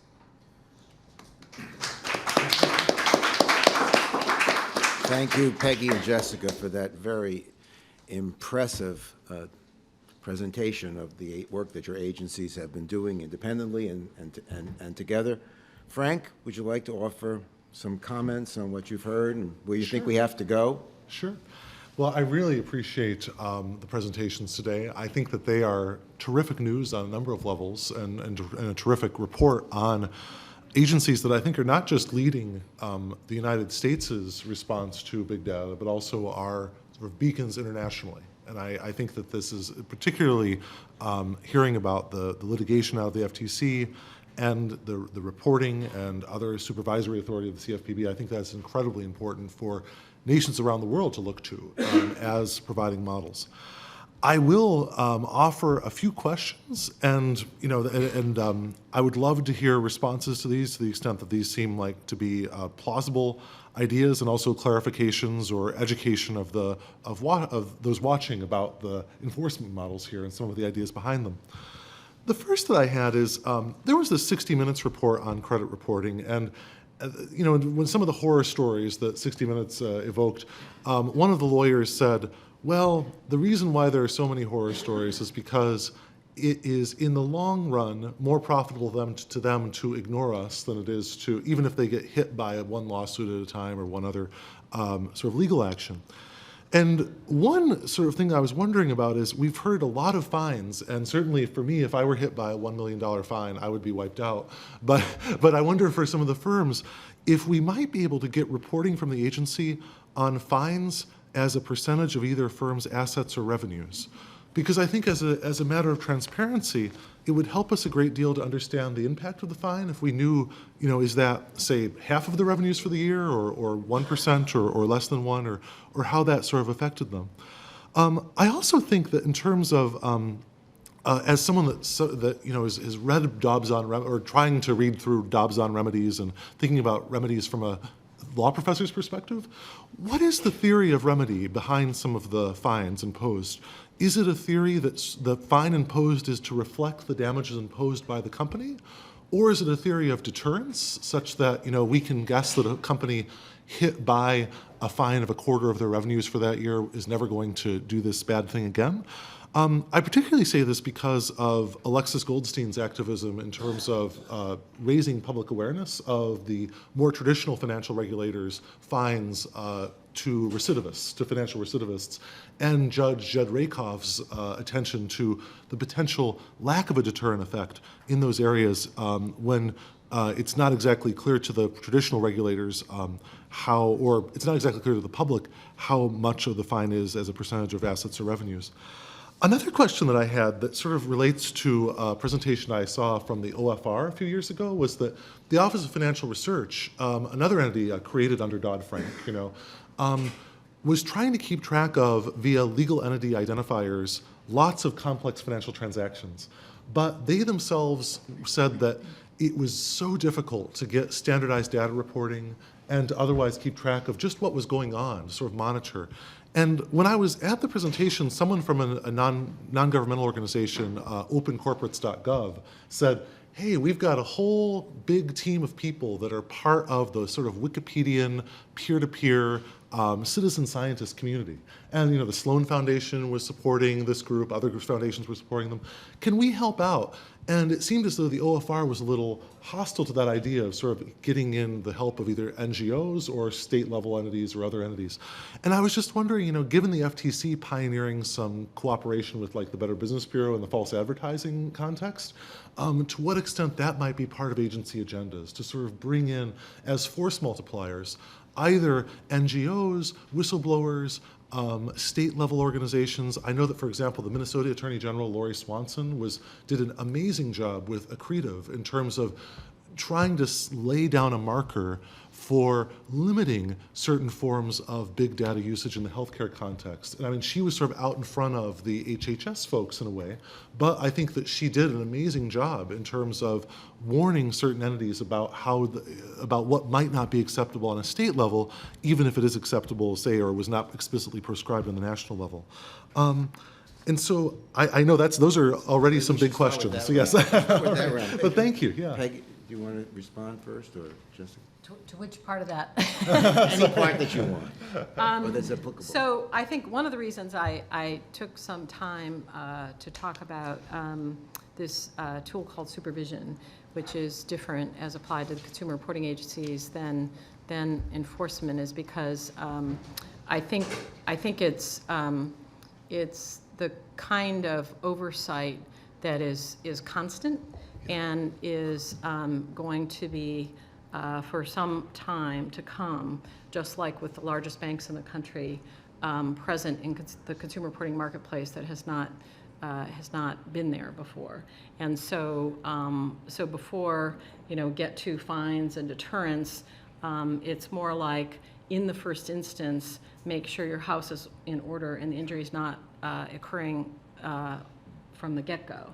And so that's not going to necessarily happen overnight, but that is the goal. That's why I talked about compliance management systems and why it really is incumbent upon all of our supervised entities. That's why we talk about it so much, how we expect them to have high-level oversight, to have training in place, to have monitoring in place, for them to be really looking at their own practices. So to the extent there's a pattern or a case or something that they're aware of, an audit that reveals information that shows they need to address something in a systemic way, that's what we expect them to do. And we will also be looking, as we are with our accuracy monitoring information that we've gotten about what we think needs to be looked at to basically drive better practices in the first instance. Great. Jessica, do you want to? Remedies is a huge, huge issue that we're constantly debating. Obviously, when you're talking about a civil penalty, and we don't have civil penalty authority in a lot of our privacy, in the privacy area in particular. When you're talking about that, the remedy should be a deterrent remedy. That's what penalties are all about. A lot of what we do is not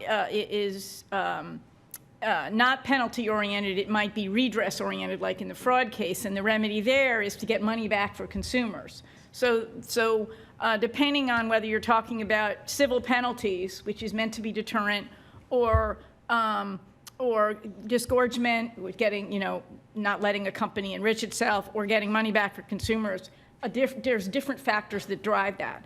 For our penalty cases, which would be the Fair Credit Reporting Act and the Equal Credit Opportunity Act and the Children's Online Privacy Protection Act, some of our sectoral statutes, there are statutory factors to consider, including the ability to pay, et cetera. So it's probably a fair question, how much did this really hurt? But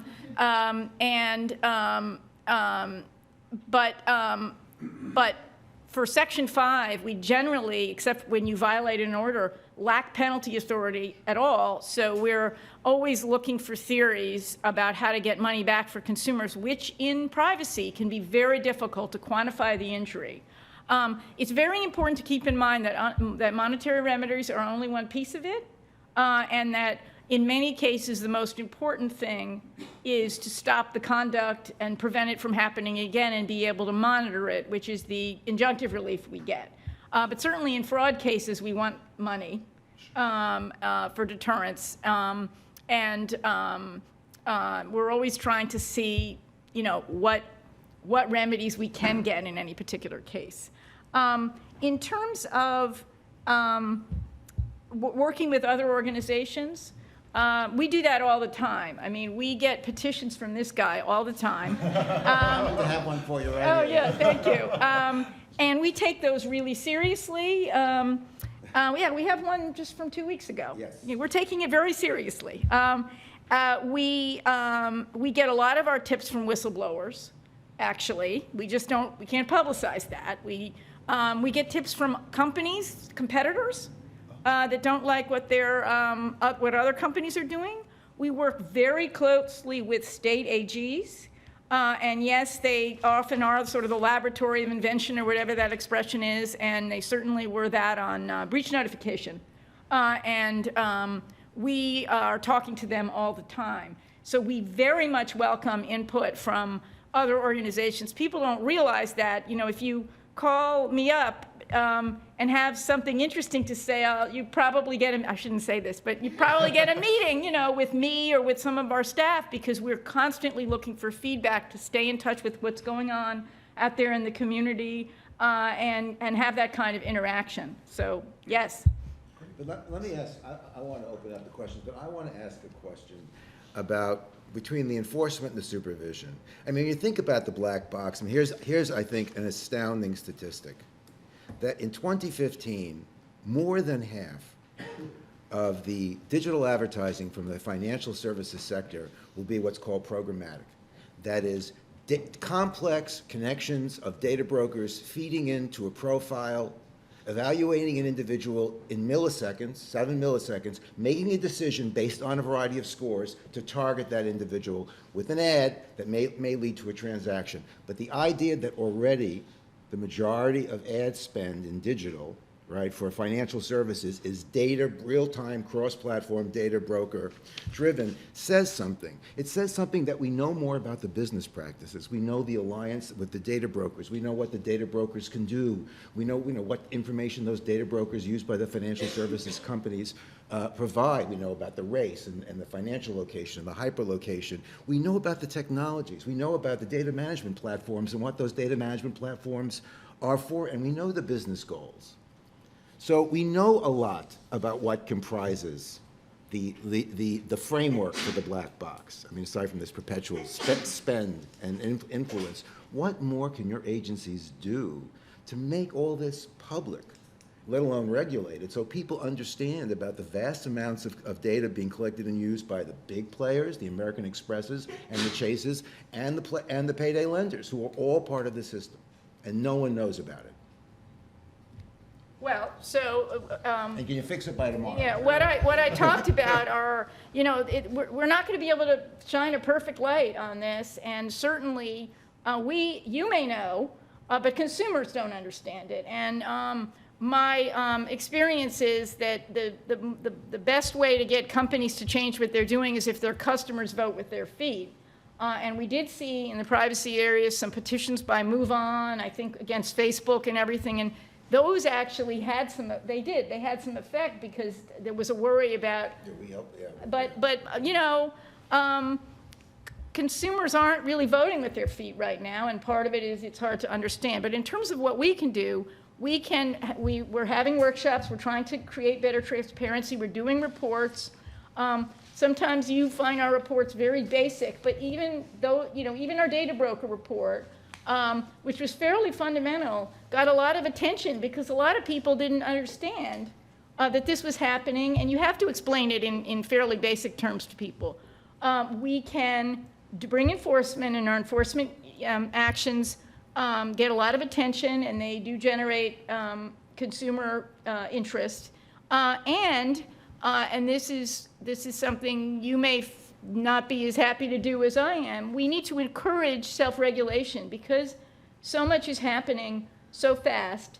Government agencies can't do it themselves. Even if things aren't perfect, you have to call out, and consumer groups should be calling out things that are better than they were. For example, there are there are two different organizations in the behavioral advertising space, and one has better guidelines than the other. And, I think it's important that the consumer community notice that, even though you may think they're all bad. If progress is made, I think we do need to call it out. And thank you, Jessica. And just briefly, Peggy, because I do want to turn to the audience. What about the supervisory role? Because you have the power to peel in and make these practices more transparent and accountable to best practices. Is that on the agenda of the agency, or? So as a general matter, I think in response to your question, what more we can do, I think there's probably a lot more we can do.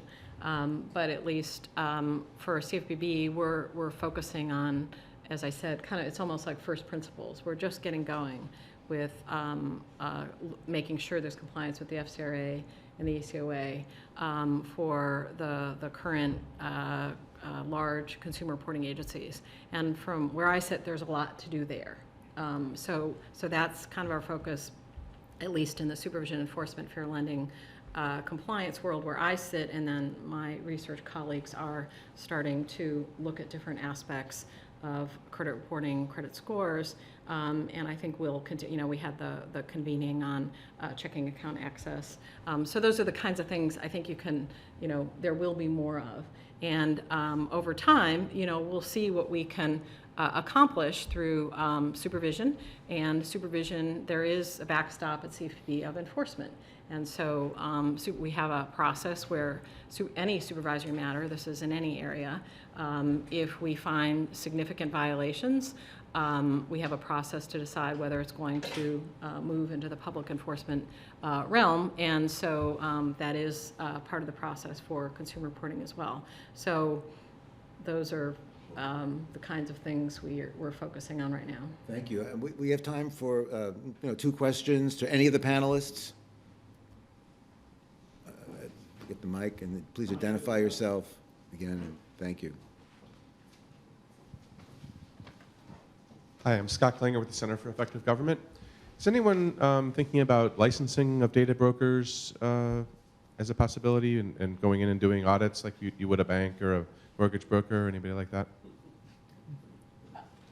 Either federally or state. I don't know what the right. I mean, I think that is a really interesting idea, particularly because of the growth of the online lead generation that Alexis was talking about earlier, whereby you have a lot of entities that are online that are gaining a lot of power in terms of shaping people's opportunities and shaping their reputation and the type of things that are presented to them. And if we live in a society where you have a very disadvantaged subgroups of people, often minorities, often geographically isolated or otherwise disadvantaged, being systematically routed toward the worst deals, the worst colleges, the worst loans, higher prices, et cetera, that's something people really need to know about. But it's hard to envision that being known about without there being some,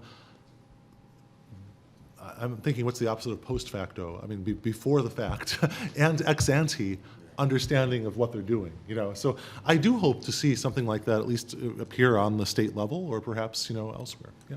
So one of the things that we called for in our data broker report was a central portal where data brokers would all, where you'd be able to go and get access, get information generally about data brokers, and also to get access to the data that's collected about you and to make choices there in a centralized portal.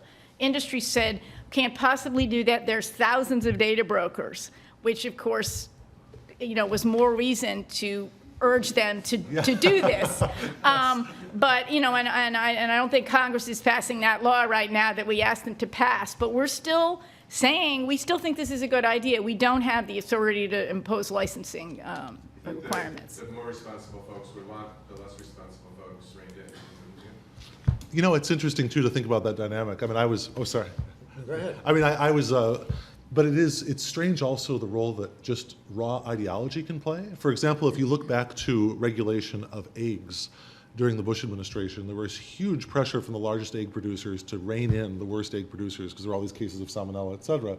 But just out of sheer ideology, there were folks in the administration who did not want to see that done. And I think that's really troubling. But I think you're exactly right. And just to build also on Jessica's point about self-regulation, I'm part of a group called the Council on Big Data Ethics in Society, and we are constantly brainstorming ways in which we can get cultures in data science. Just as to become a lawyer, you have to have a certain level of professional responsibility and validate that. I think similarly, to be a data scientist in any of the entities that we've covered today, one ought to have to adhere to some basic requirements of responsibility and of ethics. And to get that type of data ethics in the corporate sphere would be a really big step forward. There'd be a lot of people at Google, Facebook, and most of the corporations in the world who will have to be given a lot of tranquilizers if that becomes true. Is there another question? Want to introduce yourself? JC, Service Privacy. What power do consumers have to stop the sale of their information by data brokers?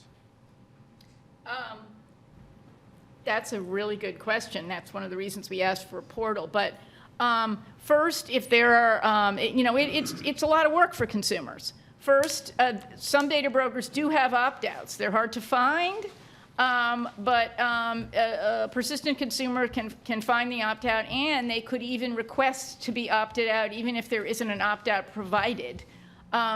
There's also sometimes the ability to opt out of having your data shared at the sources, but that could be, what I was talking about, that, when you're doing business with a company, when they say we share your information and give you choices, and a number of companies do, exercise that choice so that information isn't transferred further to data brokers or other third parties. But right now, the ability of consumers to control that is limited. Also, I can't force Axiom. It's not mandatory for Axiom to not do it. I think Axiom actually is one of the data brokers that does have. Yeah, but it's very limited. But it's limited. Yeah, you have to give them more information. consumers should request things even if they're not offered in a way, call the 800 number, because if companies start hearing from people that they want certain things, they may take note, and consumers should be vocal about these things. But it is very hard for individual consumers to try to take control. Right. Consumers can opt out of the pre-screen lists of the credit bureaus. Yeah. So that is one established right that I would agree with Jessica. Consumers should not hesitate to. And the final, go ahead, please, Peggy. Under the Fair Credit Reporting Act, the credit bureaus can sell pre-screened lists of consumers that meet certain criteria, as long as they're going to get a firm offer of credit. So there are certain rules established when that can happen, but consumers have a right to opt out of being on those pre-screen lists. And you There's want to also an opt-out that DMA provides, but I don't think that opts you out of the underlying data collection. It's just you're not going to get catalogs. Direct Marketing Association. Yeah. Let's have the final word. Frank, want to have the final word? You've been so kind to sit here this morning and participate. And congratulations again on your powerful new book. Oh, well, thank you. And my final word would be just, I want to applaud the work of advocates like Alexis and Sarah. I think they're doing amazing work. I hope that, to the extent I can help bring their ideas and their good work to the attention of very dedicated public servants like Peggy, like Jessica, I feel very honored to play that role. And I just hope that we can together join to form communities online, to form communities in real space that are going to really help understand and make this economy more fair, because without that, I think we face a really troubling future. So I really want to thank finally once again the folks from government today who've come to share all the great work that they're doing. So thank you. Thank you. Now, Ed? I want to thank Professor Pasquale and our panelists from the government, our panelists from the advocacy groups, and my colleague Jeff Chester. This is only a 2.5-hour event, but it's one of a series of events that we will be holding. We'll be issuing more reports, and we will be trying to make these important matters more front burner matters for Washington, D.C. and the rest of us. Thanks for coming.